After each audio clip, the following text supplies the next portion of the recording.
ရိသတ်များအားလုံးပဲမင်္ဂလာပါရှင်ကျမတို့ရဲ့ Horror Calling Channel ကနေပြန်လည်ကြိုဆိုလိုက်ပါရစေဒီခါမှာတော့ပရိသတ်တွေအတွက်စာရေးဆရာမမတ်အေကန်ရေးသားထားတဲ့ဂေဟာဆိုတဲ့စာအုပ်လေးကိုတင်ဆက်ပေးသွားမှာပဲဖြစ်ပါရရှင်အစီအစဉ်လေးမစတင်ခင်မှာကျမတို့ရဲ့ channel လေးကို like and subscribe လေးလုပ်ပြီးတင်သမျှဗီဒီယိုတွေကိုအချိန်နဲ့တပြေးညီသိရှိစေဖို့အတွက်ဘေးနား notification လေးကိုနှိပ်ထားပြီးဖို့လည်းတောင်းဆိုကြပါရစေဒါဆိုရင်တော့ကျမတို့ရဲ့ channel လေးကိုစလိုက်ကြရအောင်ပါရှင်ဧပြီနေ့ကရန်ကုန်မြို့ဆိုစင်ကြေဘုံရက်ကွက်လေးရဲ့လမ်းသွယ်ရီပေါ်မှာကြွတ်ကြွတ်ဆူအောင်လောင်မြိုက်လျက်ရှိပါတယ်။ကယောဂါကာလမို့လူသားလူလာလည်းပြက်လာကြတယ်။ဒီလိုຫນွေမျိုးမှာကလေးတွေနဲ့စုညံစီကားနေကြရက်ကွက်လေးကတော့အိမ်ပေးနာကျင်တော်မှာယောဂါကူးနိုင်နေဆိုတဲ့တန်တရားကြောင့်သူ့ကိုမယုံကိုသူမခေါ်ရဲနဲ့၆ကတ်တိတ်ဆိတ်လျက်ပါ။ကလေးတချို့အိမ်ပရိယနေပြူပြီးရှရှာပပရံဖန်ရခါဖြစ်သွားတဲ့လမ်းသွားလမ်းလာတွေကိုမျှော်ငေးလျက်ရှိတယ်။ရက်ကွက်လေးရဲ့အတွင်ပံလန်တလန်းမှာရှိတဲ့ပြင်တော်တစ်ထက်အိမ်လေးအတွင်မှာတော့အသက်20ကျော်ခန့်အမျိုးသမီးကလေး2ယောက်အနက်မှာတော့တယောက်ကအထုပ်ပိုးတွေပြင်ဆင်ပြီးတက်ကြွလှုပ်ရှားပြီးတယောက်ကတော့အေရှိကျမြမှာဒွိကိုပိုက်ထိုင်ပြီးငေးမိုင်လျက်ပါသူမရဲ့လက်ထဲမှာတော့ရက်ကွက်ရုံကထုတ်ပြီးလိုက်တဲ့ကိုဗစ်ကာလခီးသွွားထောက်ခံစာစာရွက်လေးကိုကင်ထားပါတယ်လမ်းထိပ်ကင်တရားနီတန်ချောင်းခောက်လိုက်တဲ့အတန်ကြောင့်ဤဆွေတယောက်ဆာလာအိမ်နဲ့ချုပ်ထားတဲ့တစ်ခါသုံးခီးဆောင်အိတ်ကိုစစ်တွေကွဲထွက်မသွားစေဖို့အတွက်ကျိုးနဲ့ပတ်စီလက်ရှိပြီးတငယ်ချင်းဖြစ်သူငေကအတွေးလုံနေရကနေလှလှရှာရှာဖြစ်သွားတယ်။၃နိုင်ထိုးပြီးကားပဲချင်းခေါ်ထားလေရဲရဲဆိုတဲ့မိန်းကလေးကအန်ကျိတ်ကကျိုးကိုဆွဲနေရကနေမျက်လုံးလှန်ကြည့်ပြီး၄နိုင်ခက်ပြက်ပြက်ပြန်ဖြေတယ်။စာရွက်တွေလက်ကကင်ပြီးတော့ငေးမိုင်နေတဲ့တငယ်ချင်းကိုကြည့်ပြီးရဲလည်းတပြင်းကိုခြိုင်နေပြုံးလိုက်တယ်ကျိုးစာကိုဆွဲထုတ်ပြီးတင်းပြီးရဲ့နောက်စိတ်တိုင်းကြတော့မှသူမလေးချစ်ပြစ်လက်ပြကျမ်းပေါ်ထိုင်ချလိုက်တော့တယ်။ညိုဝင်းစုပ်ပြေတဲ့သူမရဲ့အသားရည်ကအပူရှိန်တဲ့ချွေတွေကြောင့်နေအောင်ပြေးလျက်ပါ။ highlight ဖောက်ဆေးဆိုးထားတဲ့စပင်တွေကိုအပြောင်သိမ်းပြီးတော့မြင့်မြင့်ထုံထားတဲ့အတွက်ခိုင်မာတဲ့မေယိုတွေနဲ့ကျဲတဲ့နှစ်ဖူးတို့မှပေါ်လွင်လာတယ်။ပြီးပါလျာပြီးနေဆွေးတဲ့နှခမ်းတို့ကတော့သူမကပြတ်သားတဲ့သူတူဖြစ်ကြောင်းဖော်ပြနေတယ်လို့အလုံးရက်ပြည့်တင်လှပါတဲ့သူမရဲ့ခန္ဓာကိုယ်မှာထင်ရှားတဲ့နေရာကတော့စူပုတ်ပုတ်လုံတက်လျက်ရှိတဲ့သူမရဲ့ဝမ်းပိုက်ပါသူမကကိုဝန်ဆောင်တဲ့တယောက်ဖြစ်ပါတယ်။နေဖိုက်ကြီးတဲ့ကိုဘိုနည်းနည်းမှစိတ်ကူးမရှိတော့လားဤဆွေ။သူမခြေစင်းထိုင်နေရနေပြုံးပြီးတော့ပြောတယ်။ရဲအဲ့လိုလုံးမဖြစ်မှာလားဟဲ့စဉ်းစားပါအောင်အခုဆိုင်နေပိတ်ထားတော့ငါလည်းနေနာနေပေးလို့ရပါတယ်ဒီအိမ်လေးထပ်တိုးလို့ရနေရပဲလေ။ဤဆွေကမျက်ရည်လေးလေးမေးတယ်။ဟာဘာလို့ထပ်ပြီးတော့စဉ်းစားမှာတော့ဒီမှာဘိုက်က9လကျော်6လဖြစ်နေပြီယောဂါတွေဖြစ်နေလို့ဘယ်မှလက်မခံလို့သာမဟုတ်ငါသွားတာကြပေါ့တော်သေးရဲ့ဒီတစ်ခုချိတ်လို့ရလို့မဟုတ်ငါတိုင်ပတ်ပြီဒီအချိန်စိတ်မရှိမျိုးမရှိဘာမှဘသူအကူညီနဲ့ဘလို့မွေးရမှမတွေးတတ်ဘူးကျေးဇူးတရားမယ်သူတို့ပြန်ပြီးဆက်သွယ်လာတာ哦ဒါတော့ဒါပေါ့ဟဲ့ဒါပေမဲ့နောက်တစ်ခုငါပြောချင်တာခလေးဆိုတာမွေးရုံနဲ့ပြီးတာမဟုတ်ဘူးခလေးတယောက်လူတူတူဖြစ်အောင်ကျွေးဖို့မွေးဖို့မလွယ်ဘူးနော်ငါတို့အနေနဲ့ဘာဖြစ်လဲဤဆွေသူမစကားဖြတ်ပြီးခက်ဆက်ဆက်မိတယ်ဘာလဲငါကကာရာအိုကေမှာအလုပ်လုပ်တဲ့မိန်းမမို့လို့ခလေးမေဖြစ်လို့မရဘူးလားသူမမျက်နှာတီးနေအားကြောင့်ဤဆွေငိမ်ပြီးနားထောင်နေလူတွေငါတို့ရှိရင်သိကုန်တာနေမြင်နေမဟုတ်လားမနေ့ကပဲလမ်းထိပ်အင်အားဥသက်ကြီးပါသွားပြီအဖြူဝတ်ဆက်တွေနဲ့လာခေါ်သွားရောလူတွေသိနေတဲ့ကာလမှာလူအသက်တစ်ချောင်းအစ်စ်ဖြစ်လာတာငါကတားရအောင်မလားအေးနေကမလိုလားဘူးလားသူလည်းလူဖြစ်ပါစေဟာသူမကကိုယ်စကားကိုသဘောကျတဲ့ဟန်နဲ့ဟက်ခနေတစ်ချက်ရှိလိုက်တယ်ညီညာတန်ရှင်တဲ့သွားဖြူဖြူတွေပေါ်ပြီးပချိုက်ကလေးခွက်ဝင်သွားတဲ့သူမရဲ့အပြုံးကအလွန်ကြည့်ပြီးတော့ကောင်းတယ်လို့ဤဆွေတွေးမိတယ်ငါမှပတ်စံအရင်ရှိပါတယ်မွေးပြည့်တခြားအလုံးမှာပေါ့ငါမော်တာနင်းတက်တယ်ဆက်ချုပ်မှာပေါ့ဟာဟောကားလဲမောင်းတက်တယ်ဒလီပို့မယ်ဟာဘာဖြစ်လဲနေစိတ်ချငါတာဝန်ယူနိုင်တယ်ငါမွေးတဲ့ကလေးမိန်းကလေးဆိုလဲငါလိုတော့ထမဖြစ်စေရတော့သူမကနှကန်းပါလေးကိုမဲကပြုံးရင်းနဲ့ပြောတယ်ယောက်ျားလေးဆိုလဲဝေးစလို့ချီတော့မဖြစ်စေရအောင်ရဲတော်ပါတော့အဲ့ကောင်ကြောင့်ပြောမနေပါနဲ့တော့ဤဆွေကသူမပါကိုလှမ်းကင်ပြီးတော့ဟန့်တယ်ဟာမပြောလို့ရမလားအမလီအရာရှိတဲ့ကာရာအိုကေကစော်စီရတော့မှပြန်ချူသွားသေးနှစ်နေပါပတ်သက်တဲ့မြငါကကြီးကျွေးရမွေရစင်ခဲ့ရတာပါဟဲ့နေပြီးတော့ကနေရန်ကုန်လာတိုင်းလဲဟဲ့ငါဖုန်းဝယ်ပေးတာဘလောက်6သိန်းကျော်မဟုတ်လားအဲ့တော့မှဒီမှာဤဆွေငါတို့နေရာဘောစီတွေပဲလာနိုင်တာငါရှန်ဘီးကျဲတွေငါဖြုတ်ချင်ငင်းငင်းလေးနေအောင်စားရုံပဲဒ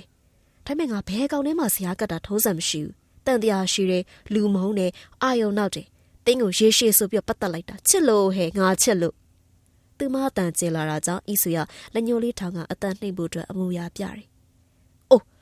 ဘာကိုကျူးဆိုင်ရမှာလဲ။ငါလှုပ်ရဲရင်ခံရဲတယ်။သူကလူပြိုပါဆိုလို့ငါပတ်သက်တာလေ။အမလီကိုလင်ကိုနိုင်အောင်မထိန်ပဲငါများမရင်ငယ်မတယ်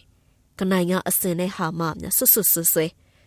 ရှဲနွယ်လွင်တော့လေသူ့လင်လောက်စားတပြားစားခဲ့ဘူးတာမရှိဘူးနော်ဒီပိုက်လဲငါသူတို့ဆရာဘာမှတောင်းထားတာမရှိဘူးသူတို့လင်များနှစ်ယောက်စလုံးပညာတတ်အရာရှိတွေပါဟဲ့ငါကပညာမတတ်ပါဘူးထိုင်းမဲ့လူလိုနားလေတယ်အဲ့မှာခြံခုံနဲ့ချူစီကောင်သာပြန်ခေါ်သွားပြီးနောက်တစ်ချက်မခေါ်ထိမ့်ပေါ့ငါတော့ငါကလေးနဲ့ငါဘွားအစ်စ်ကနေစမယ်သူမစတိုက်ပြောလေပြောကျန်းကိုလက်ထောင်ရင်ကုန်းထားတယ်ရဲငါတို့ဘွားရရလေဟာအစ်ဆွေအပြောကြောင့်သူမဆက်ကနေလှည့်ကြည့်ရဲ့ငါတို့ဘွားရဘာဖြစ်လို့လဲအစ်ဆွေလောကကြီးမှာဘာမှအလကားမရဘူးနင်ပတ်စံမြန်မြန်နဲ့မြန်များလို့ချင်းတန်တာတော့ရှင်းရမှာပဲအေးဘသူဘွားကမှမဖြက်စီးသေးသေးငါတို့ဘွားတွေကဘာမှမှားမနေဘူးနင်မှတ်ထားနင်လည်းလှုပ်တဲ့နာလှုပ်နင်ညမရီမောင်နေကြီးငဲ့မနေနဲ့ဘယ်နှစ်ရှိပြီလဲနင်အိမ်မှာဘာမှမစုမိဘူးအမြဲမွဲဤဆွေရမျက်နှာငယ်နဲ့နားထောင်နေရရှာတယ်ပေးစာရွက်ဘလောက်ပေးခဲ့ရလဲအုပ်ကြီးကိုသူမကဤဆွေကံပြီးတဲ့ခီးတော့ထောက်ခံစာကိုဆွဲယူကဖက်ရင်းနဲ့မိတယ်9000နင်ကဧည့်စင်တဲ့နေရာမို့လို့တဲ့ဤဆွေကနောက်ဖေးကိုထထွက်ဖို့ပြင်နဲ့လှမ်းပြောတယ်နင်ထမင်းစားသွားနော်အိတ်စပရက်ကလမ်းမှာဘာမှမသိဘူးအားလုံးညအတူတူစားကြမယ်လေနောက်ဘယ်တော့ဆောင်ရမယ်မှမသိနိုင်တာဤဆွေရဲ့ငုံမဲမဲအပြောသူမကခေါင်းရမ်းကရှိရင်နဲ့နင်မင်းသမီးလောက်ပါလားဟဲ့ငိုနိုင်လိုက်တာပြောပါတယ်ဤဆွေနောက်ဖေးဝင်သွားတော့မှစိတ်ချင်းထားသမျှသူမလည်းတပြုတ်ချကမျက်နှာလှဝါးတဲ့ထိန်ကိတ္တညီတန်နေမိတယ်အိမ်နောက်သူမကပတ်ပစံအိတ်ကိုဖွင့်ပြီးတော့စစ်တယ်မပုံတင်ရင်မောင်းလိုက်စဉ် KBZ ဘန်ကတကက်ကျွတ်အိတ်အမင်းနဲ့ပတ်ထားတဲ့ငွေ9သိန်းအကျွေးတချို့ပါဝါဘတ်နှစ်လာလာကသူများတွေးကတဲမှာအဆောင်ဆန်ကူးကကြက်ပေါင်စုခဲ့ရတဲ့အခောက်ရွှေတူရွှေစားလေးများစုထည့်ပြီးတော့ပိတ်ထားတဲ့စိတ်အိတ်ကလေးတစ်လုံးရီးစားရကစဒီအလုပ်ဆက်မလုပ်တော့ဘဲနဲ့ချစ်တဲ့သူနဲ့တီတီတက်နက်ဘဝတစ်ခုထူထောင်မယ်ဆိုရဲစိတ်ကူးတွေရင်ခဲ့ဘူးတာဖြတ်ခနဲ့တတိယရာကြောင့်သူမမဲ့ပြုံးလေးတော့မှပြုံးမိတယ်ဘသူကများတိတိချင်းနဲ့အတီးကျက်မှလဲတကယ်ပါပဲငတုံးမကြောက်တဲ့တီတူပြောရင်လည်းအိတ်ထဲကိုဆက်ပြီးတော့နှိုက်ကြည့်တော့သူမမှရှိရဲ့တကူရီတော့အမတ်တရဖြစ်တဲ့ပလတ်စတစ်လောင်ထားတဲ့အဖေအမေတို့နဲ့မိသားစုတပ်ပုံလေးလိုင်စင်တပ်ပုံနဲ့တူလီမုတ်ဆပေါချတချို့နောက်လိပ်စာကက်လေးတစ်ကက်ကလေးထုတ်ပြီးတော့သူမကြည့်ရဲ့စနက်ကူးမြိုင်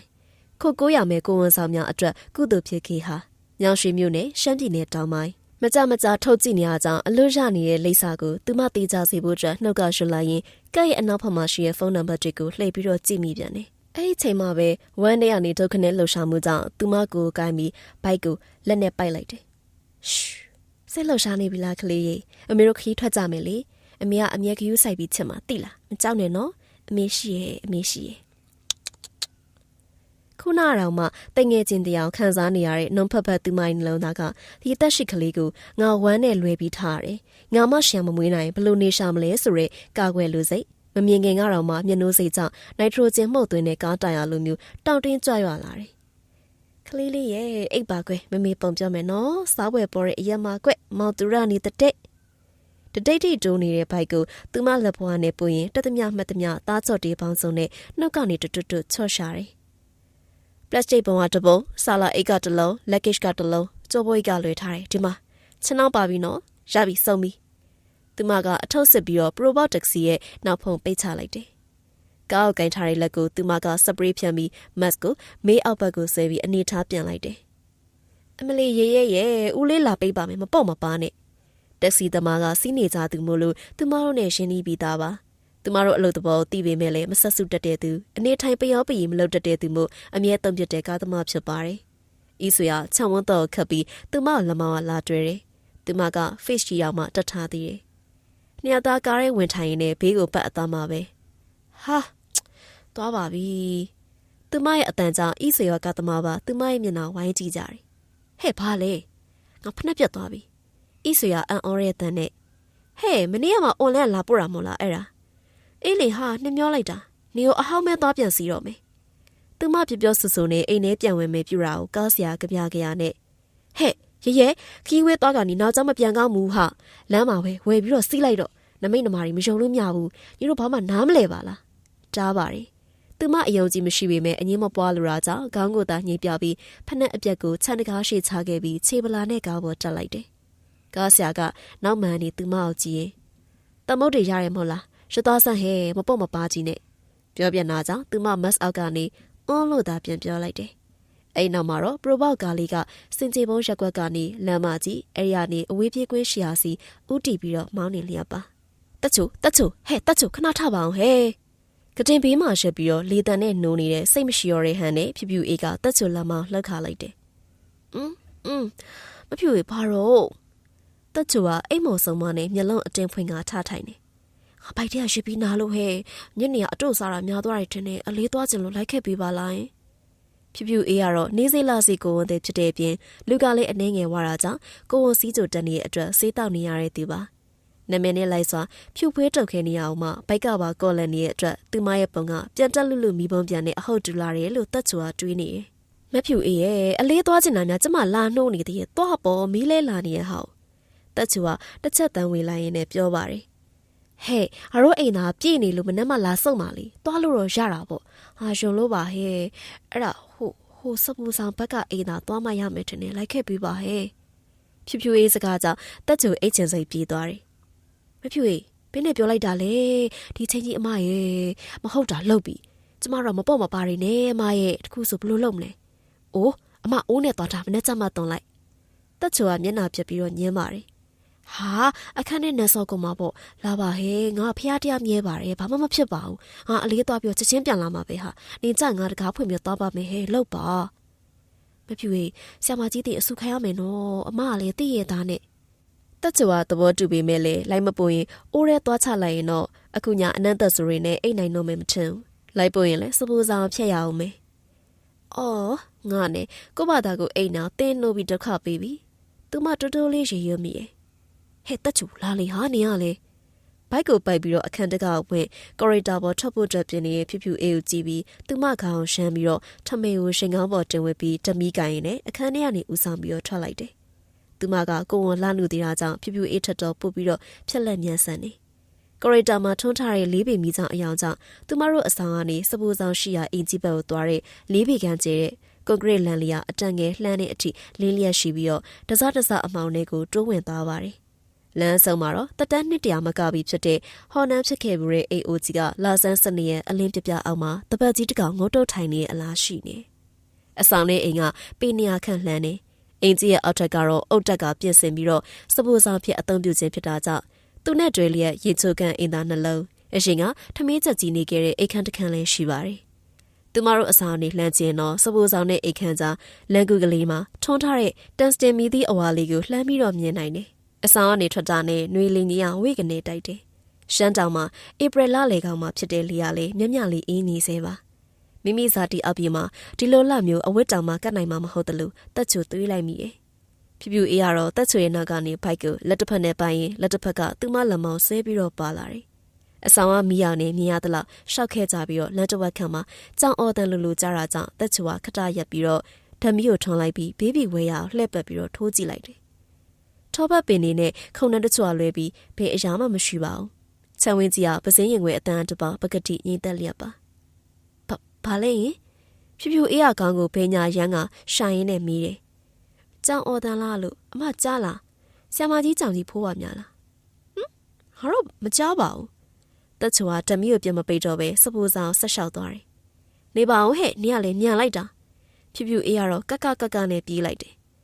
အော်ဘလူရောင်ဖြစ်အမပဲသွားကျင်တာလေချော်လဲအောင်မယ်တက်ချူကဆောင်းခေါ်တယ်အမျိုးသမီးနှစ်ယောက်ကတော့စပူဆောင်ဝါရဲ့တကားဝါကိုရောက်ပါပြီတမ်းပါကြတကားကိုတနန်းကျွန်းနဲ့လိန်ပြီးပိတ်ထားတာကိုတက်ချူကဖွင့်နေတဲ့အချိန်ဖြူဖြူအေးကဓမီနဲ့တောင်ထိုးမြောက်ထိုးကြည့်လျက်ရှိပါတယ်ရပြီအမသွားတော့တက်ချူကဘာကြတကားကိုဆွဲဖွင့်ပြီးရှေ့ဦးဆောင်ပြီးအတွင်းကိုဝင်ပြီးတော့စပူဆောင်အပဝါရှီယာခုံတန်းမှာထိုင်ချလိုက်ရင်းနဲ့ပြောတယ်ဖြူဖြူအေးကတော့တက်ချူကိုကြောပြီးစပူဆောင်နဲ့ရေချိုးကန်အင်သာချထားတဲ့ရှောင်းလန်းလေးတိုင်ဝင်သွားတယ်ကျမတရားပဲစောင့်မယ်နော်မြန်လို့တက်ချွန်နောက်ကနေလှမ်းပြောတော့သူမခေါင်းတာညှိပြနိုင်တယ်ကိစ္စမအောင်ဤနိုင်တော့တာကြောင့်တုတ်ချီတင်ရလေစပူဆောင်အစုံနိုင်ရန်ပေါ်မှာတော့ဆေးဖြူနဲ့အိမ်သားလို့ရေးထားတဲ့ညဘက်ကိုဆယ်ပေခန့်꿰ပြီးတော့ဝင်ရတယ်အဲ့နေရာနေဘယ်ဘက်ကို꿰ရင်အိတ်ခန့်တစ်ခန့်ရှိပြီးအရင်ကထမင်းချက်နေခဲ့ဘူးလေအခုတော့အခန့်တော့ကလောက်ခက်လျက်ပါဖြူဖြူအိမ်သားအတွင်းကိုကြပြကြရဝင်ထိုင်ပြီးတော့ထိုင်ချလိုက်တယ်အမလီပေါ်သွားတာပဲဖြူဖြူအေးကိစ္စဝိစာရှင်ပြီးရှေ့သုံးနေတဲ့အချိန်အိမ်သာအပြင်ဘက်ကနေခြေတန်းကြားရတယ်။ခြေတန်းအိမ်သာဘက်ကိုနီးလာတာကြောင့်သူမရှိလောင်းနေရနေရှက်ပြီးတော့မေးလိုက်တယ်။တချို့နှစ်သွားမလို့လား။ခြေတန်းရှက်သွားတယ်။အဖြေတော့မရဘူး။တချို့ဝင်းမလားငါပြီးပြီခဏလေး။ဖြူဖြူအေးကနိုင်ရန်ကိုအားပြုပြီးမတက်ထားရလိုက်တယ်။တချို့စီကနေတုံ့ပြန်တယ်မကြောက်ဘူး အဆောင်ဝန်ထမ်းနေစရာနေကြားဘူးထားတဲ့စပိုစာနဲ့ပတ်သက်တဲ့အတွေ့အကြုံတွေကိုပြန်စဉ်းစားမိရကြောင်းသူမချွေးပြန်ပြီးခေါင်းတစ်ပန်းကြီးလာတယ်။အပြင်အချီတန်းနောက်ကိုပြန်လျှောက်သွားတယ်လို့ဝေးသွားတယ်။အပြင်မထွက်သေးပဲအင်းသားတကားကိုနားနဲ့ကပ်ပြီးသူမနားဆင့်ကြည့်တယ်။အင်းသားတကားဝနဲ့မျက်နှာချင်းဆိုင်ဘယ်ဘက်ခြံထောင်မှရှိနေတဲ့အခန်းတကားကိုတောက်ဖြုတ်တဲ့အတန်းမင်းတုပ်ဖွင့်တဲ့အတန်းတိတ်ဆိတ်တဲ့ညမှာပြီးသားစွာကြားတာကြောင့်သူမပါဇက်ဟာလောင်းနဲ့အံ့ဩပြီးတချို့ဘာကိစ္စဟိုအခန်းကိုဖွင့်လာပါလေဟေးဘယ်လိုများဖွင့်လဲမသိတကူရဲတီးတိုးဆိုရယ်ကြောက်စိတ်ထက်ဆက်စုလိုတဲ့စိတ်ကပိုလာတာကြောင့်အင်းသားတကားဖွင့်ပြီးတော့သူမကြည့်လိုက်တယ်အင်းသားတကားဝနဲ့ပေအစိတ်ခန့်အကွာစပိုစာရဲ့တစ်ဖက်ထောင်ကနေထမင်းချက်ကြီးအခန်းကတကားပွင့်လျက်ပါအတွင်ကနေဝါကျန်းကျန်းမိန်ဖြော့ဖြော့အလင်းရောင်ကအပြင်ကိုဖြာထွက်လျက်ရှိနေတချို့လားနင်ဘလို့ဝင်သွားရလဲအဲ့တဲ့ဦးအင်းသားတကားဝကနေပြီးအတန်ကိုခတ်အုပ်လောက်ကလှမ်းမိတယ်အဖြေတော့မရဘူးပေအစိတ်ကလှမ်းတာကြောင့်တချို့မကြဘူးလို့သူမထင်တဲ့အတွက်အင်းသားတွေကထွက်ပြီးမီးလင်းနေတဲ့တကားပေါက်စီကိုလာခဲ့တယ်တကားအနီးကိုရောက်လေအေးလာလေလို့သူမတွေးမိတယ်လေးလေးငိမ့်နေပါလျက်နဲ့ချမ်းစိမ့်စိမ့်ခံစားချက်ကသူမရဲ့ကြွတချောင်းထိုးတက်ပြီးသပင်မွေးတောင်မှထောင်လာတဲ့လားခံစားနေရမိတယ်တကားရှိရောက်တဲ့ကသူမနှာခေါင်းနဲ့အနံ့တစ်ခုတိုးဝင်လာတယ်။ရှင်းနေရဲ့အနံ့အိတ်အနံ့နွေးနံ့သူမတူတူလေးရည်ရွယ်ပြီးခြေလန်းတွေကိုရှက်လိုက်တယ်။မိနေတဲ့အဆောင်ကနေရတတ်တဲ့ပိုးသက်စင်နံနဲ့နွေးနံ့ရောနေအနံ့ဆူဆူကြောင့်သူမခေါင်းတွေတော့မှမူးလာတယ်။အဲ့ချိန်ဖြူဖြူအေးရဲ့နားထဲမှာတားချော့တဲ့တေးတန်ကြားရတယ်လို့ထင်မိတယ်။တေးချနားထောင်ကြည့်တော့လည်းမဟုတ်ပြန်ဘူး။မြင်ပြန်မဖြစ်မယ်လို့သူမတွေးမိတာကြောင့်တကားပောင်ကိုင်ပြီးအထဲကိုခေါင်းပြူရင်တက်ချိုခေါ်ဖို့အတွက်ပြင်လိုက်တဲ့သူမအတွင်းကနေမြင်လိုက်ရတဲ့မြင်ကွင်းကြောင့်ပါဇက်ဟောင်းလောင်းနဲ့အမျိုးသမီးတယောက်အခန်းအတွင်းထဲမှာဖျောင်းနိုင်တဲ့တိုင်ကိုထုံပြီးတော့အပေါက်ကိုကြောပေးပြီးတင်မလင်ကွင်းထိုင်လျက်ပါရှက်အင်းကြီးလက်ရှိအကွက်လေးကတော့ညွတ်တူတူအစင်းနဲ့ရောထမိန်အနက်ကလေးဝတ်ထားတဲ့သူမကကလေးငယ်ပွေပြီးတော့နှိုးတိုက်နေဟန်ရှိရဲ့ကလေးရဲ့ခြေပွားရဲရဲလေးတွေကသူမတထောင်ခွေးကြားနေလှုပ်စီလှုပ်စီမြင်နေရတယ်သူမအတန်တူတူနဲ့တချင်းကိုညီးပြီးသမီးလေးရဲ့အိပ်ပါကွယ်မေမေပုံပြောမယ်စားဝဲပေါ်ရဲ့ရမကွက်မောင်သူရနေတဲ့မောင်သူရလေးရွယ်ရောက်လာအမေကိုခွင့်ပန်ကစေမျိုးရှာဖို့သူစွန်စားလို့တော့ဖြူဖြူအေးအတမထွက်နိုင်အဲ့အရာဘာဆိုတော့သူမသိတယ်စပိုးဆောင်ကနာမည်ကျော်မီးနေတဲ့တစီမောင်သူမနှစ်ဖူးတွေ့ထူတွေ့ပပင်းတိုးကြည့်ပြီးဆက်ဆက်ဆူဆူလာကြည့်မိရမှားပြီလို့တွေးမိပေမဲ့သူမရဲ့ခြေထောက်တွေရွှေ့လို့မရတော့ထိတ်လန့်မှုကြောင့်ဖြူဖြူအေးရဲ့ကိုမှတစက်ဆက်တုံပြီးအသက်တောင်မှမှောင်မရှူနိုင်ရှာတော့အမျိုးသမီးကတချင်းစုံနေရနေရက်ပြီးထိုင်ရက်သားရရက်သားပါဖြူဖြူအေးဖျားစာယူဖို့တတိယရာကြောင့်တုံတုံရင်နဲ့ကြိုးစားပေမဲ့ဘယ်ဖျားစာတစ်ပိုက်တလေကိုမှသူမရဲ့ခေါင်းထဲရှောက်မလာအမျိုးသမီးစီကနေခတ်တိုးတိုးရီတန်ထွက်လာတယ်အဲ့နောက်ရီနေရပဲအဲ့အမျိုးသမီးကဖြူဖြူအေးကိုလှည့်ပြီးတော့ကြည့်တယ်သူမလှည့်ပုံကကိုကမလဲပဲခေါင်းကြီးတက်တာလေကိုလိန်ပြီးတော့လှည့်လာခြင်းဖြစ်တဲ့အတွက်စေပေခန့်အကွာအပေါက်အမှာရှိနေဖြူဖြူအေးလိပ်ပြလွတ်လူမတက်ဖြစ်သွားရှာတယ်။ကုတ်တတာနီကြောင်ကြောင်ဆန်စားတွေကရှေးလောချွေလောမကွဲပဲနဲ့ရွှဲရွှဲဆိုလျက်ပါမျက်လုံးတွေဖြူဖွေးပြီးတိမ်ဆွဲနေတယ်လို့ရှိပြီးတော့အသားရည်ကလည်းဖျောင်းနိုင်ပြီးဝါကြံ့ကြံ့အောင်မှာပဲပြနှန်းနှန်းဖြူဆွလျက်ပါရှီပြနေတဲ့သူမရဲ့ပစံမှာတော့မဲမောင်လျက်ရှိပါတယ်။ဖြူဖြူအေးရဲ့အသေးစိမ်မလွတ်အောင်ထင်းဘိုက်ကုံမပြီးနောက်တလန်းဆုပ်ဖို့ကြိုးစားတယ်သမီးကိုနှိုးတိုက်နေတာတဆေမရီရင်ပြောပြီးကိုကြီးရပါလှည့်လာပြီးသူမရဲ့ကလေးကိုလက်နှစ်ဖက်နဲ့မားကင်ပြီးဖြူဖြူအေးကိုလှမ်းပြတယ်အနီးတုတ်ထဲကကလေးကသွေးချစ်ချင်းရဲလျက်ပါဒီအချင်းအောင်မြင်လိုက်ရတဲ့ဖြူဖြူအေးတယောက်အတန်ထွက်အောင်ဖြစ်ညင်အောင်ရင်နောက်လန်လဲကျသွားတယ်တက်ချူတယောက်ခုံတန်းပေးထိုင်ပြီးတော့နေရမီကငိုင်းနေရနေဘုံကနေအတန်ကြောင်လှမ်းဖြန့်ပြီးတော့ရှောက်လမ်းမတ်ကိုလှမ်းကြည့်တယ်မဖြူအေးဘာဖြစ်တာတော့ပြန်ထူးတယ်မကြားရဘူးသူမမတက်ထရလိုက်ပြီးထက်ခေါ်တယ်မဖြူအေးပြီးပြီလားအတန်ထွက်မလာတာကြောင့်သူမအင်သာဘက်ကိုခတ်တုတ်တုတ်လေးလှမ်းပြီးရှောက်ခဲ့တယ်ရှောက်လန်းစောင်းကနေအင်သာတကားဖွင့်ထားတာကြောင့်လမ်းကျိုးလေးကိုမီးအောင်ဖြာကျနေတာတွေ့ရတယ်